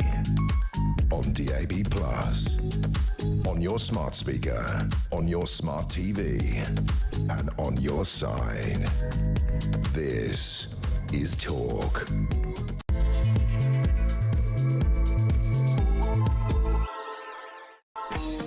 Hello there and welcome back to the show today. Wow, it's a fast-moving news cycle out there at the moment. We're going to be giving you all the latest as and when we get that breaking news. But as you're all aware, 'cause it's the only story in town right now, is America launched, or Israel really, what they might call preemptive strikes against Iran in the early hours of Saturday morning. I believe that was because they understood through intelligence that the leaders of the Iranian regime, the Ayatollah, the head of the IRGC, the general of the army, were all gathering for a meeting, meaning all the targets were in one place. And so those strikes then commenced at around 9 o'clock UK time on the Saturday morning.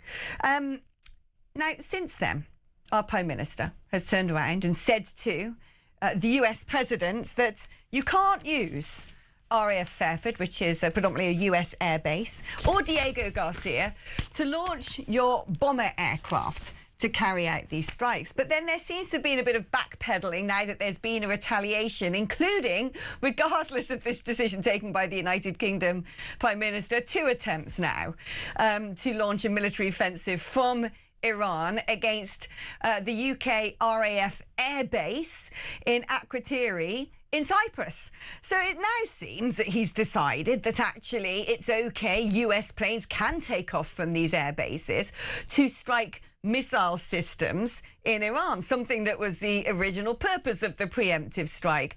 Now, there's been a lot of umming and ahhing over so-called international law, which Sir Keir Starmer slavishly seems to wish to uphold, or perhaps not him.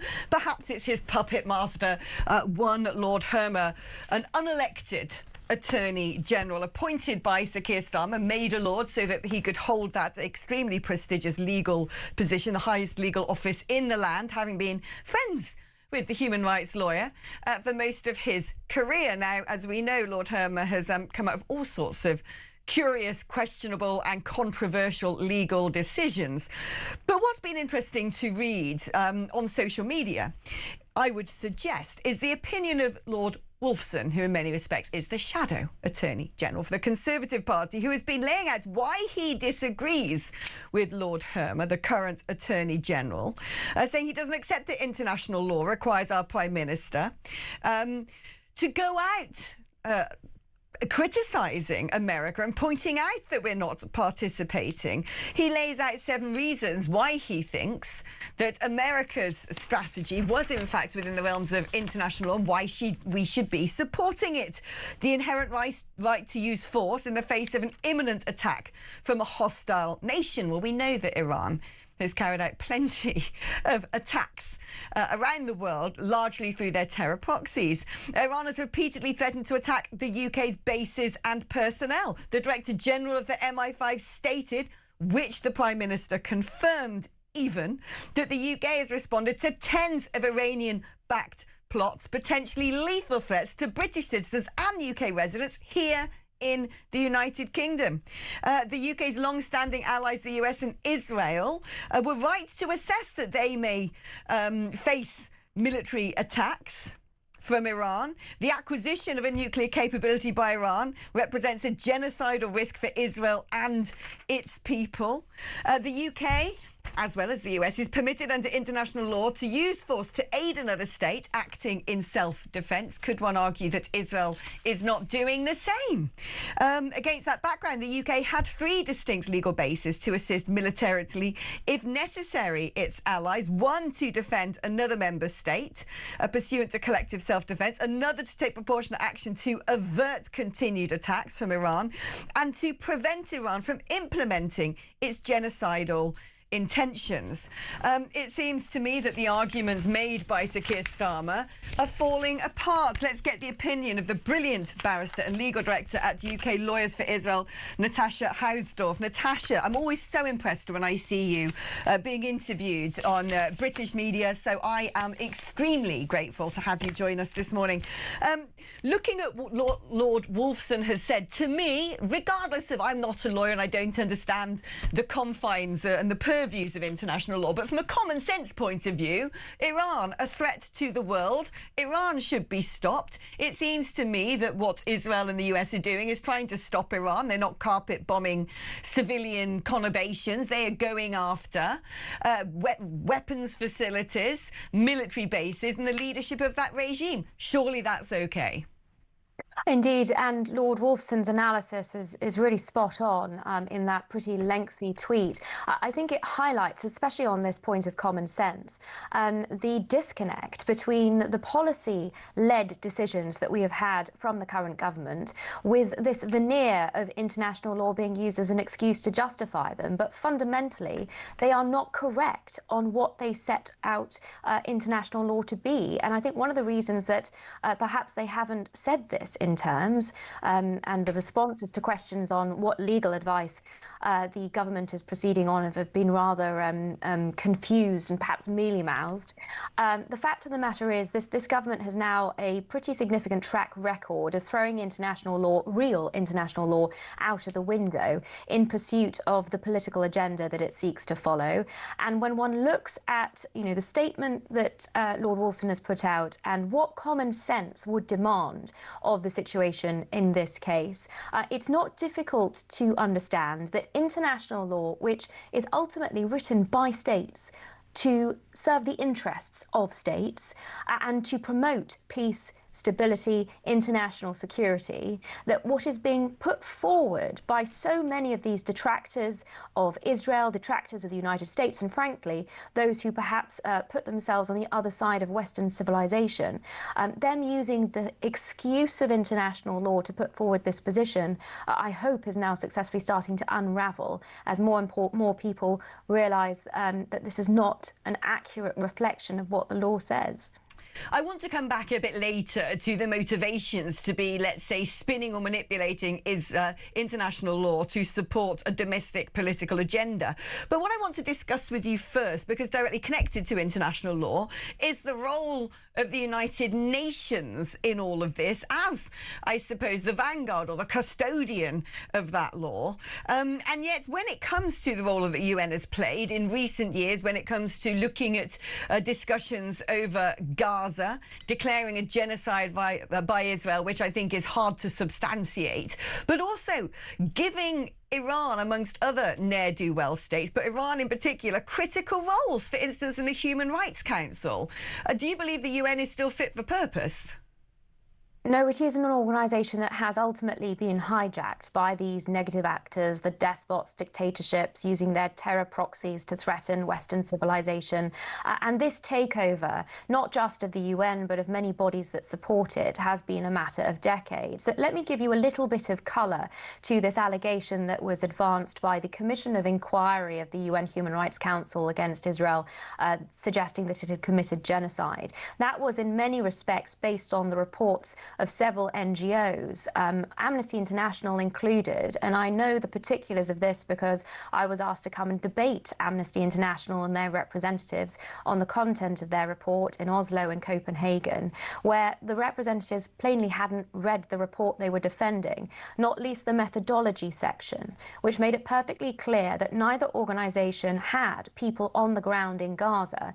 Instead, they relied on what they called local government authorities, Hamas. So we are seeing a system by which these supposed human rights organisations, these NGOs, take the propaganda of Hamas and other Iranian proxies, they put it into a document headed up with their logo, and that is sent out into the ether, and that provides the basis for these entirely unsubstantiated allegations that we have heard, indeed, coming out of UN bodies. It has become farcical. And then when we cycle that up to the statement that we heard from the UN Secretary General condemning this action, calling for de-escalation, after, as you rightly point out, they have essentially provided cover for the Islamic Republic in Iran to subjugate the region and its people, when we only recently had the UN Secretary General congratulating the regime on the anniversary of the 1979 revolution. We can see, I think, very clearly that the UN at the highest levels has sided with the Islamists in this respect, with those rogue states and dictatorships and those that are terrorizing the Middle East. Yeah, I mean, it's interesting, isn't it? Because actually ignoring the UN turns it into something that's inert and inept, but listening to it, frankly, turns it into something that's downright dangerous. But what is interesting here is, by and large, when Sir Keir Starmer is taking his positions on certain matters, he appears to do so in lockstep with other left-leaning leaders in the Western world, particularly Australia, Canada and New Zealand. And yet on this, he's not in lockstep with them. They have essentially thrown their support behind Donald Trump. So why is it that Sir Keir Starmer is almost unique? The EU are meeting right now. We know what they're like. They spend about 5 years prevaricating on coming to any decision on anything, move at a glacial pace, and as a result end up being rather irrelevant. But what do you think the motivation is, going back to what you're talking about earlier, using this international law as smoke and mirrors to disguise what is domestic political interest when it comes to the response to Trump's interventionist approach to Iran? What do you believe those motivations are, and why? Well, I'm not in the mind of Sir Keir Starmer, nor indeed of Richard Hermer, Lord Hermer, who I think you rightly identify as probably directing much of this initiative. But I think what we can glean from their track record is, policy-wise, putting themselves in direct opposition to the current administration in the United States and also to the interests of the State of Israel. We have that plainly from the institution of the arms embargo, while Israel was exercising its self-defense against other Iranian proxies, including Hamas. We have that through throwing international law out of the window and recognizing a non-existent state of Palestine, which again gives succor to these internationally prescribed terrorist organizations that are doing the bidding of the Ayatollahs in Iran. And on the back of that, I think that the policy of essential opposition, I mean, that's what it was, not coming out in full-throated support of these extraordinary strikes that are taken on behalf of Western civilization and really in the interests of every single British citizen. And we know that from Starmer's own admission in his first statement on this as to the IRGC plots, scores of them, that have sought to target British citizens in the United Kingdom. So on all of those levels, this very much appears to be a continuation of that policy opposition to the United States and to Israel, and be damned to the consequences, or indeed what real international law says. On this, I just think it's really important to pick up that all of the analysis we have heard from the detractors of this action have been fundamentally flawed, incorrect in their application of international law, because they focus purely on preemptive strikes against imminent threats, and they entirely ignore the existing, ongoing armed conflict that has been, frankly, a matter of decades between Iran and Israel, and arguably the United States also. That was clear from the president's references all the way back to the attacks on America and American interests from 1979. But we have seen, even in the last 2 years, this very ferocious armed conflict being waged against Israel via Iranian proxies and then also by direct strikes on Iran. So the notion that Israel would need any higher authority for its resort to force in this continuing armed conflict, while it complies with the rules of international humanitarian law that govern existing armed conflicts, is frankly farcical. It is seeking to pull the wool over the eyes of unsuspecting people with suggestions of of violations of international law which simply do not exist. And as I say, I believe it is seeking to buttress this anti-Israel and in so many respects anti-Western policy that we have had coming out of these characters. I'm glad you actually said anti-Western policy at the end of that, because I was going to ask you, in terms of, does this go beyond Trump derangement syndrome? Because when you look at the legal cartel surrounding Sir Keir Starmer, and not just the decisions they have taken while he has been in office, and we can look at things like the interpretation of international law over the jurisdiction of the Chagos Islands, but before that, when you trace these KC's lineage, going back to the Matrix Chambers, the Doughty Chambers, you see almost a blood sport track record in taking the side of people who want to take the UK government to task, whether it's the legal pursuit of military personnel in the theatre of war, something that Sir Keir Starmer did pro bono, whether it's representing terrorists in Guantanamo Bay. These particular people who seem to not only surround Starmer, but I would personally add, it is my belief, seem to have the whip hand over his decision-making, seem to have a long record of fighting what I would suggest is the UK's interests.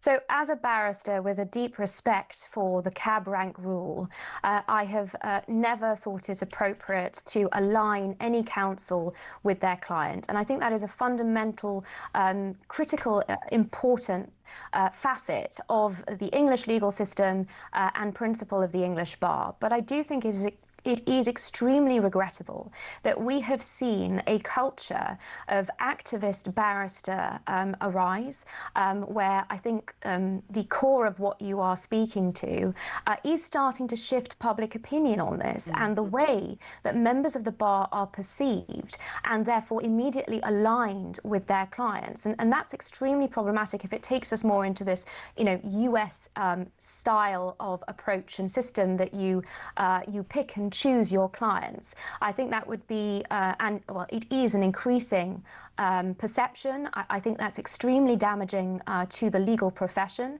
and to the institution that is the Bar of England and Wales. It's critically important, and just to explain the cab rank rule, just like a taxi driver, you take whatever case comes along that is appropriate to your expertise and your level of experience, if you are indeed available for it. And that is to ensure that everyone has a defence. For so long, the profession of barrister was simply to provide the best defence to any individual as a fundamental part of your role in the system of administering justice. And I lament that in so many respects that is unfortunately also a casualty of pursuing politics over the law in so many of these respects. Yeah, it's interesting, isn't it, when the customer at the front of the queue every time for your particular chambers always seems to be someone who wants to go after the UK government. But going back to talking about this divorce, really, of within the special relationship of the United Kingdom saying to Donald Trump, no, you cannot send American aircraft into the theatre of war from UK air bases, although now they have reverted that. Let's have a little look at what Nigel Farage had to say on this, because Reform UK hosted a press conference early on today at 11 o'clock, and our very own Samala Gill asked Nigel Farage whether Reform UK would have allowed the US to use RAF bases for those preemptive strikes. Mr Farage, would a Reform government have allowed US forces to use UK air bases for offensive operations in Iran? Yes is the answer to your question. I would have said to the Americans, please do use our bases. We will be supportive of you on this. Whether this does go to a debate or a vote in the House of Commons, we will have to see. But as I say, British sovereign territory is under attack. We have, I don't think, really very much choice. He says we don't have much choice. He says British sovereign territory was under attack. Natasha, what are the legal implications had Sir Keir Starmer said to the United States, yes, go ahead, use Diego Garcia, use RAF Fairford in Gloucestershire? Well, because these strikes were lawful, the protestations and the concerns that Starmer and other members of the government seem to have been expressing about the use of UK military infrastructure for the purpose seem entirely misplaced. So we come back to, unfortunately, I think this being driven by a matter of policy, and it must be deeply uncomfortable to be in a position where, as the leader of the United Kingdom, a supposed close ally of the United States, Keir Starmer was provided with no notice of these strikes happening. Clearly, there is a significant breakdown of the relationship between the UK and the US in that regard, on national security interests, on information sharing. And if the government of the United Kingdom cannot be trusted with this information, it looks very embarrassing indeed. In those circumstances, the fact that Sir Keir Starmer had made this clear already to the United States that it would not be permitted to use its bases, I think is unprecedented, and further underscores that lack of support by the United Kingdom for American action, which, as I said earlier, is in defence of all of our interests and protecting the interests, the national security interests of the United Kingdom, in the same way that President Trump is protecting the national security interests of the United States. So again, absent, it's perhaps circular, but absent any sensible suggestion that this action by the United States is unlawful, and I emphasize sensible suggestion because the criticisms that I have heard so far, repeated by many politicians and indeed, unfortunately, some international lawyers, simply do not stack up. They do not apply the correct legal framework to the action that we saw over the course of the weekend, and that doesn't stack up as a matter of law. This is a question of policy that they seem to be pursuing. Natasha, you've been brilliant. As always, I think many people listening to this would be thinking to themselves, why can't she be our Attorney General? Why can't she be our Attorney General indeed? But also, so I want to pick up on something Natasha said, which is this suggestion that our government and those surrounding Sir Keir Starmer from a legal cartel, in many respects using the guise of international law as their excuse to not do something or to do something when it is not necessarily legally sound. A very interesting point made indeed. OK, we're going to take a short break now, but joining me after the break is the brilliant James Price. We're going to be talking about all the domestic implications of this and talking about other things that might be knocking about in the political headlines this week.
Across the UK, on DAB+, on your smart speaker, on your smart TV, and on your side.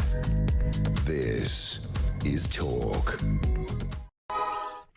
Hello, welcome Welcome back to the show and welcome aboard Mr. James Price, former Conservative government advisor, now my near neighbour. And James, both of us busy in our hood now, isn't it? Because we both live just downstream of RAF Fairford, and I think if we were sitting and having a gin and tonic in our gardens on a balmy evening, we might get to sort of become plane spotters in our spare time. Absolutely right. Look for the excellent work that the American Air Force will be doing. I'll go down there and make them gin and tonic, so for what it's worth. Do you know what? I would happily do the same. I've been going to Fairford Air Show ever since I was knee-high to a grasshopper, and I'm quite excited about the idea we might start seeing a bit of activity out of that airbase. Now, what do you make of Sir Keir Starmer's position in all of this? Because it seems to me the mask is really slipping. If there was this suggestion that he felt very under threat by the Green Party in its marrying up with the Muslim votes during the Gorton and Denton by-election, by gum, he's showing it, isn't he? Absolutely right. I will leave some of the legal twists and turns to Natasha Hausdorff, who you just had on. Goodness me, isn't she good? Isn't she?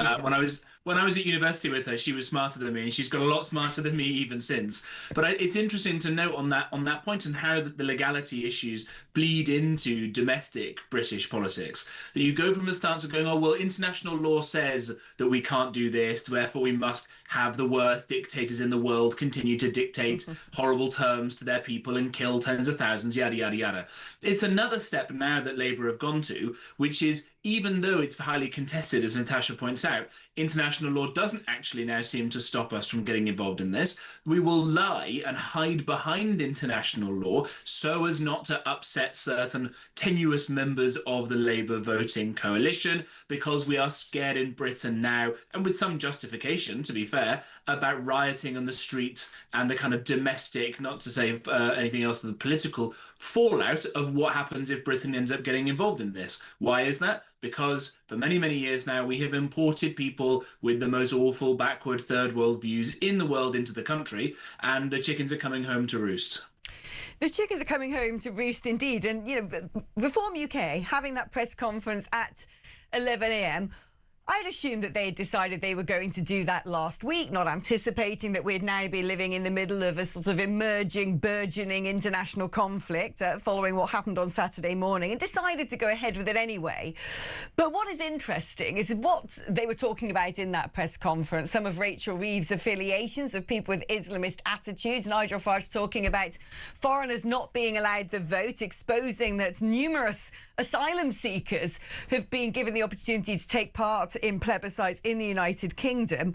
It all, to me, ties together around one central question, which is the tail wagging the dog?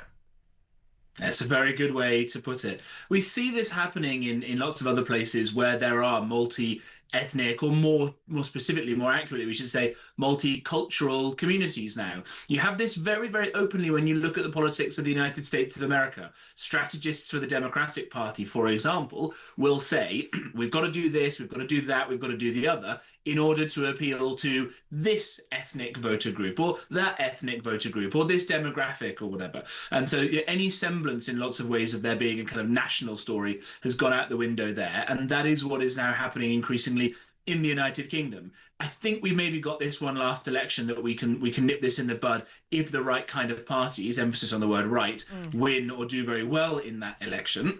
But you've seen a long time Labour doing these same tactics, and it's only now that some of those ethnic groups, some of those, we should again say cultural groups instead, have started turning against the Labour Party, because there is an even more craven and despicable and disgusting party in the form of the once Greens, who are now going after explicitly the balkanisation of Britain in its campaigning, as we saw last week in Gorton and Denton. Maybe Labour might suddenly go, now this horrendous state of affairs isn't helping us, we might do something about it. But I won't hold my breath. But this is it, because what I'm trying to understand is the motivation, I think previously, trying to come up with a policy slate that attracted the Muslim bloc vote was a game of numbers for the Labour Party. But my worry now is that game has been played for so long with such devastating consequences that we've now moved beyond this being an electoral calculation to a security calculation. You know, were we to suddenly be in lockstep with America, like we were in the First and Second Gulf War, supporting them fully in their advanced preemptive strikes against Iran, what sort of blood would be spilled on our streets? Is this simply about counting votes, or is this simply about preventing a body count?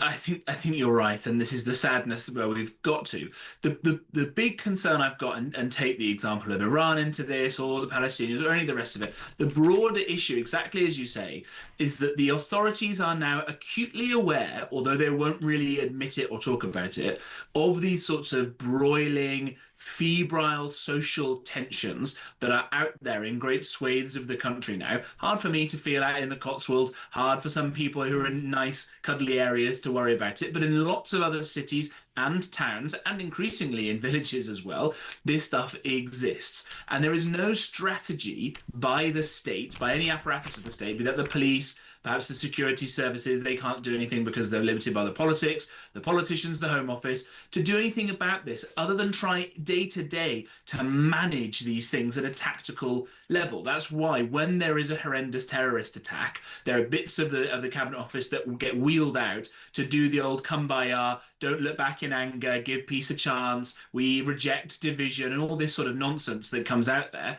rather than try and actually face this thing. And I suppose that's a version of what's been happening by the Americans of Barack Obama and Joe Biden on Iran. And they've realized now under Trump that you have to come face these sorts of issues with an actual plan, even if it will be unpleasant, because the idea of building it up to get even worse is totally unpalatable. And just finally on this, what happens if this wide-scale war goes bigger and wider, if it brings other people into the region? What happens if that Pakistan-India conflict of last year wasn't nipped in the bud early? What would happen with the very large Indian and Pakistani diaspora communities in the United Kingdom? I sat in the back of an Uber last year when that war was going on, and it was someone who described himself as a Pakistani saying, I hope we get them, I hope we nuke them, I hope we bomb them, talking about the Indians. And this happens all around the country. When Eritrea and Ethiopia have pops at each other, you see those two groups, or the diasporas of those two groups, kicking off in North London. We've seen it happen on the streets of Leicester. And the counter to this is what nearly happened in some of that rioting just after Starmer was elected, and those awful Southport murders, when it felt very, very febrile indeed. So not only have you got these diasporas who care more about what's happening in their own real countries back in other countries, but you've also now got that sort of resentment from the Brits who've been here for a long time, shall we put it, who feel that they are now being treated as a second tier of citizen. And there's no great strategy to deal with this, to try and make these groups to integrate or to owe their loyalty to Britain. There is just short-term managing of the problem and hoping that we can just keep muddling through and that maybe flare-ups happen on someone else's watch. Hope is not a strategy. I totally agree. James, thank you ever so much. Brilliant points as always. And I'm looking forward to doing some plane spotting with you over coming weeks. Although I do actually hope that this gets wrapped up sooner rather than later, and that the people of Israel especially can have peace again, and that the people of Iran may be freed from persecution. But an interesting point there about the sort of multi-headed hydra we now have in the United Kingdom, those various elements of international diasporas with their own personal axes to grind, and how tragic and harrowing it is if our own geopolitical positioning, if our own international affairs are being dictated by a fifth column who are against our own interests but live in this country. That could well be the reality of the situation we face today. Keep your thoughts coming in, because at the end of the programme we're going to be taking calls and going through this huge load of brilliant messages I have here on WhatsApp 0344 499 1000. 87222 if you'd like to send a text message. Write the word talk before you text. I'm back just after this with a great friend of mine, Rear Admiral Mike Hewitt, former US Navy officer who at one point was in charge of the deproliferation of the Middle East. So a perfect man to ask about why Jaw might have become war. That's after this.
across the UK, on DAB+, on your smart speaker, on your smart TV, and on your side. This is Talk. Hello there, welcome back to the show. Now, before we move on to our next guest, I've got some rather sad breaking news. A fourth US service member has been killed in action. That's since the start of hostilities in Iran. The soldier, who's not yet been named, was seriously wounded during Iran's initial attacks and later died. Major combat operations continue and our response effort is ongoing. Now, US President Donald Trump had warned that more casualties were to be expected after announcing an initial 3 US service members had already been killed. OK. Now, let's speak to the brilliant Rear Admiral Mike Hewitt, former US Navy officer who knows a thing or two about Iran and negotiations over uranium. Mike, brilliant to have you on the show as ever. Now, explain to me, at one point, it's interesting, isn't it, how we have the memories of goldfish very often in this country. When we saw the abominable oppression of the population in Iran against the regime, an estimated 20,000 people killed in a matter of days. We saw the kinetic capabilities of America moving into the region. Everyone was saying, Donald Trump, why aren't you acting? Why aren't you doing anything? And he said, no, we're going to try a diplomatic route. And everyone sort of thought he was being a little bit weak. Now he's gone in and done something, of course, the direction of commentary has shifted. But you've got a better idea of what happened behind the scenes that led to that shift. Explain more. Yeah, thanks, Alex. And I think as everybody watched on the sidelines in these negotiations with the Iranians in Oman, and we kept hearing this is about their nuclear program. You must give up your nuclear program. And that essentially was the bargaining table. Would Iran give up its nuclear program or its nuclear weapons aspirations? And if they were, we were willing to work with them. This was not so much about the regime at the time. It was about their nuclear program. And of course, the Democrats say, well, you told me you destroyed their nuclear program last year in Midnight Hammer. Well, the real fact was they said they would not give up their right to enrich uranium. And for your viewers to understand, what does a nuclear program really look like? It's not just enriched uranium. It's having a missile capability that can deliver a weapon, and it's having what we call a physics package, which is a detonator. I can promise you right now, they have a detonator. There's no doubt they have a missile program because we're watching them launch literally thousands of ICBMs. So the real bargaining chip on the table was enriching uranium. And the Iranians refused to give that up. Even after Donald Trump, as my insiders have told me, offered Iran a free chance to a civil nuclear program that we would actually pay for, to give them the right to have nuclear power and enjoy being part of the first world. So it is clear that this regime has no intention of giving up their aspirations for a nuclear weapon.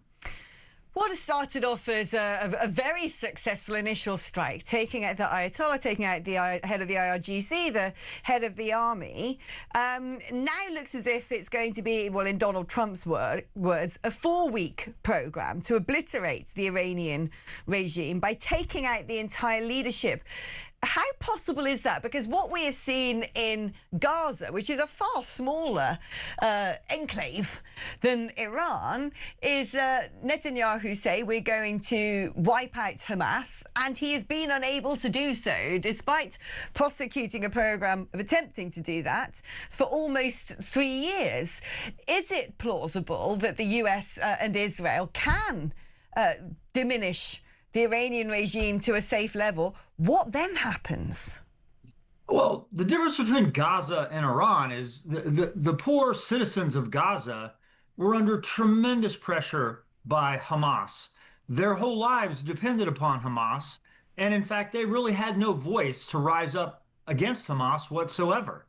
The difference is in Iran, you have a Sunni culture that has been desperate to return to the world stage for 45 years.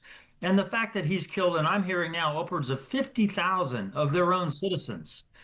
And so the plan by Netanyahu and Trump is to eliminate those that reside with the Ayatollah's commitment to being a belligerent, genocidal regime until such time that they agree to lay down their arms. And the moment they do that, I think you'll see us back at the bargaining table. But this time with a free and opportunistic citizenry that want to return their country to the glory of the days prior to the fall of the Shah of Iran. One assumes that these decisions have been calculated and that there is an assumption that they will run out of missiles before we do, essentially.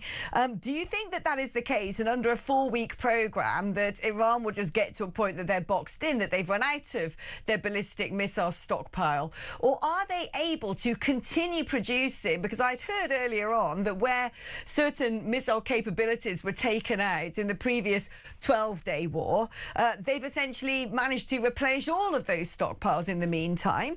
Will some of Iran's nominal allies come to their aid as well? Or is it sort of almost baked into this particular plan that Iran won't be able to do that it is a matter of time, and that the US-Israeli coalition at the end of the day will just beat them with sheer firepower? Well, we know that the alliance of Iran has been backed by China, by Russia, by North Korea, and by a few other belligerents. They are simply going to lose their interest in continuing to support Iran. Most of the missiles that have been shot since the first 2 days of this war were already predetermined to be shot. The Iranians have a very complex set of governance around the fall of the regime. They had pre-planned this. And so what you're seeing happening at the operational or tactical level is the pre-given orders of the command of the IRGC and others to launch these missiles. And I find it fascinating that the foreign minister of Iran says that they're doing this all in self-defense and they're attacking military bases throughout the GCC, when in fact they are targeting civilian targets throughout Israel, throughout Bahrain, throughout Dubai, hitting civilian airports, taking out civilian casualties. They in no way see this as a matter of self-defense. This is a matter of desperation, and their big miscalculation was thinking that the Sunni Arab nations, if they were attacked, would align with the Iranians against the US and the West, and that has completely backfired. It has indeed. Now, what do you make of, let's say, the health of our special relationship? Because it's my understanding that our Prime Minister putting a block on Diego Garcia or RAF for being able to be used for America to launch their initial offensive was unprecedented. This hasn't happened before. That Donald Trump doesn't really think much of this as a modus operandi from this government. Before I ask for your opinion on that and the health of the UK-US friendship, understandably, the sort of go-to for those people who say, well, you know, affirmative action shouldn't have been taken, is basing it all upon whether or not the invasion of Iraq was legal at the time. Here's a clip of Nigel Farage this morning talking about why he believes that what is taking place in Iran is different to Iraq. A British sovereign base is under attack. Are people nervous about getting involved in foreign wars, given the extent of 20 years in Afghanistan and then giving it all back to the Taliban? Of course they are, and I understand that. But as I say, this is very different to the Iraq decision. Very, very different. Because, yes, they do pose a threat to the whole of the Middle East, to the world, and indeed to us as well. And it's a cause that I've personally felt very strongly, you know, for many, many, many, many years. The world will be a better place without these ghastly people. So, Mike, first of all, do you agree with what Nigel has to say? And how much do you think that Starmer's initial prevention of US planes being able to take off from UK air bases, how much has that poisoned the special relationship? I completely agree with what Nigel has said. This is a completely different campaign in Iran than it was in Iraq well over 20 years ago, when we invaded a country over the pursuit of weapons of mass destruction that really weren't there. And it was a huge mistake to go in looking for weapons of mass destruction. Our intelligence community failed us in understanding what Saddam Hussein had and what it didn't have. In this particular case, there is no doubt that Iran has a nuclear weapons aspiration, including Keir Starmer, who has said this is probably one of the most bipartisan issues even at the UN. So for the last 20 years, the UN has had resolutions that said Iran may not have a nuclear weapon. So from a global perspective, everyone is in unison. Now, I'm quite disappointed in the Prime Minister's proactively saying we had nothing to do with this, we don't support this, but we certainly do support Iran not having a nuclear weapon. How do you square that circle? You're either part of solving this problem or you sit back on the sideline and cheerlead while the Americans do it. And I would much prefer to see the UK arm in arm with us in taking care of something that we all agree on. Very diplomatically put, Mike. Thank you ever so much, the brilliant Rear Admiral Mike Hewitt. Right, we're going to take a short break now, but when I come back after the break, I'm going to be reading loads of your messages because they're flooding in this morning. I cannot keep up with them. And so many of you have made some really interesting points that I want to cover. One last opportunity for you to throw in a final remark. 0344 499 1000 is the number if you'd like to give me a call, perhaps, or if not, you can send me a WhatsApp on that number. 8722 is the number to send me a text message. Right talk before your message, and I'm back in just a moment.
Across the UK, on DAB+, on your smart speaker, on your smart TV, and on your side.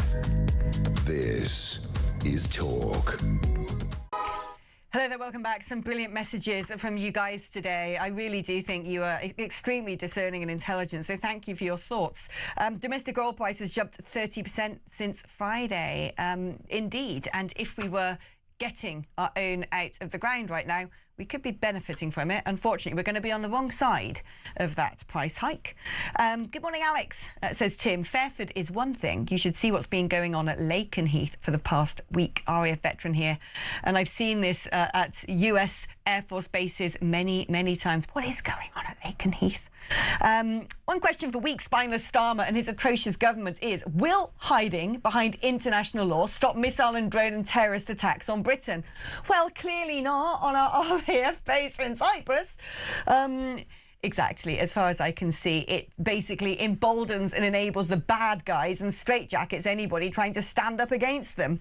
Adrian in Woking says, I've been wondering how this is going to affect the Ukraine-Russia war. Iran was making the majority of the drones Russia was using to hit Ukraine. I heard a report that the factory was one of the first targets. Well, this is it. Within the sort of anti-Western axis, are they going to come to each other's aid, or is this now going to see the crumbling of what we were told was this multipolar world and put America back where they should be as top dog? Rich says what you just said about sleeper cells in the UK is spot on. Several Iranian terrorists were arrested by armed police from an HMO 2 minutes away from my house. Scary things. Seeing the celebrations by Iranians was lovely. However, I find it astonishing that Starmer still has IRGC premises open in London. I find it astonishing he's not prescribed them. Everyone else in the world has. Is he a signed-up member or something, for crying out loud? And I touched on this earlier after reading your message, Steve in Leicestershire, because I thought it was a very interesting one. Can you find out if an attack on any NATO country is classed as an attack on all NATO countries? If that is true and a UK airbase has been attacked, then does that mean all NATO countries should be assisting the UK in its defence? It is interesting. As I said earlier, the theatre of war has moved out of simply the Middle Eastern conflict zone. And when things are being sent into the direction of Cyprus, whether we're looking at it from the position of Cyprus as part of Europe, or whether we're looking at it as a British airbase, therefore British territory, how does that impact upon NATO? The answer is, I'm no expert on this, and I do not know. Let's take a call now, shall we? This is Janice in Essex. Hi, Janice. Hi, love it to speak to you. You are a one-go-home woman. I love you. Oh, well, I love brilliant. You too, Janice. Thank you very much. Right. What I am shocked about, I'm sad and I'm upset, and it makes me feel sick that we've got a Prime Minister who had to go to the EU to get the okay to say that America can go and fire rockets from our bases. Right, we used to have Mildenhall, Lakenheath, and Wethersfield. And we used to have Norfolk and Uxbridge. Now, where is the rest of the EU in this? They had to give him the go-ahead to say yes. How embarrassing is this? Well, he's weak, but is he? This is what I try to understand. Is this because, you know, speaking to other guests on the show, there's been a suggestion that he uses international law as his smokescreen for domestic political reasons, rather than international law being the pilot in the cockpit of the decision-making on this. And so my concern is whether he decided he had to prevent America from launching their preemptive strikes from UK bases because we're struggling to defend them, or we're worried about what the reprisals might look like on UK territory, because we seem to have so many Islamists now living in the United Kingdom. Perhaps this decision was taken out of terror and weakness because we know that they will come and attack us. I think that might be his problem. But the rest of Europe doesn't seem to have put their head above a precipice. We have been having to do this. I'm hoping the Chagos deal now gets chopped, because that Chagos deal is not for Mauritius, it's for China. Oh, yeah. Give them 5 years and they will give it to China. This man hates this country. He hates this country. He's a terrible lawyer by the sound of things. And I think I'm going with millions of people here who really, I didn't vote for them, who really wish what they vote for. And then if we've got the Greens coming in now, my God, help us. Oh, we do live in frightening times here in the United Kingdom, and that's what I'm trying to discern here, whether or not Starmer's actions were defensive in the interests of the United Kingdom because things have got so bad here that we have a fifth column amongst us, or whether it's politically motivated because he has Trump derangement syndrome. Who knows? Janice, thank you ever so much. Interesting, Janice there talking about the Chagos Islands and the fact that it would be in Chinese interests to be able to seize that territory, or at least be able to encroach upon a US-UK military base. There's a brilliant message here from Paul, who's a military veteran in Cornwall, talking about the attack on RAF Akrotiri in Cyprus. And he says, I see on Facebook some Cypriots are calling for the British to leave Cyprus after this drone attack. I served in Cyprus. It's a great posting. It's a very strategic place. We're there for a reason. 1974 springs to mind. Are there going to be internal problems for us in Cyprus again now that this is all kicking off? I hope not, because if we move out, someone less favourable will no doubt move in. Are the Cypriot people thinking about that? Well, indeed, it is interesting when it comes to these international bases and maintaining cooperation with where they're housed. I love this question, whoever sent this in. If Keir Starmer is so abiding by international law, why hasn't he handed over Tulip Siddiq to Bangladesh? Let's speak now to Stuart, who's in London. Hi, Stuart. Hello, how are you? I'm very well. How are you? Well, we know each other because we sat next to each other at a meal in the Horse Guards, if you remember, about 2 years ago. We sat next to each other on the whole meal there. Oh, yeah, I remember. We had a most fantastic conversation. We both agreed with each other and everything. Well, that's because we're both very sound. What I'm talking about, I see all over the world, Iranian people are celebrating this monster, and he was a monster. And he said on Jeremy Carl's show, he was a paedophile, he was a disgusting mass murderer of an industrial scale, and they're all celebrating he's gone, and hopefully that regime will. And we've got people like Corbyn and his brother demonstrating that he has gone. I mean, what is their moral compass of these people? Why are they backing a mass murder? He's killed 40 to 100,000 people. They've tortured kids, butchered them. And even the people in the mortuaries are crying their eyes out, looking at the state of the bodies. They wouldn't even let the families see what they've done to 15, 16, 17, 18-year-old kids. And another thing he said, when they're going to execute a woman, she has to be raped and then executed, because otherwise that way she can't enter heaven. This man was meant to be a religious leader. How can anybody who's any sort of humanity back this man? Do you know, it's always this is the question that sort of I think a lot of us have in our minds over and over again when we see elements of the left uniting with Islamists, whether or not they agree with the Islamists when it comes to some of their policies. Seemingly in direct contrast, you just have to look at your party to understand what I'm talking about. Or whether it's a marriage of convenience. It is all rather distasteful. Nonetheless, Stuart, it's great to be reunited after all of this time. Hello, Mr. Collins. Your party. They're great, aren't they? They ain't my party. Are they yours?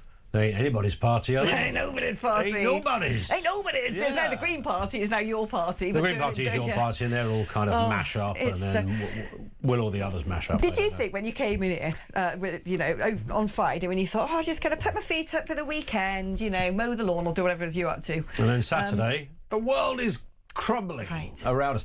It's interesting, isn't it? Because when you look back at it, there was notice of this, Trump, but then Trump does that thing of going, we're going in, no, we're not, we give them a chance, and then, so I guess looking back on it, it was something like this was probably going to happen. Doesn't make it any less shocking when it does. And I've been watching a lot about the original Gulf War and Blair and everything lately as well. I've got that sewn in my mind, and I'm thinking, but you can't compare apples and pears. They're not the same thing, but there are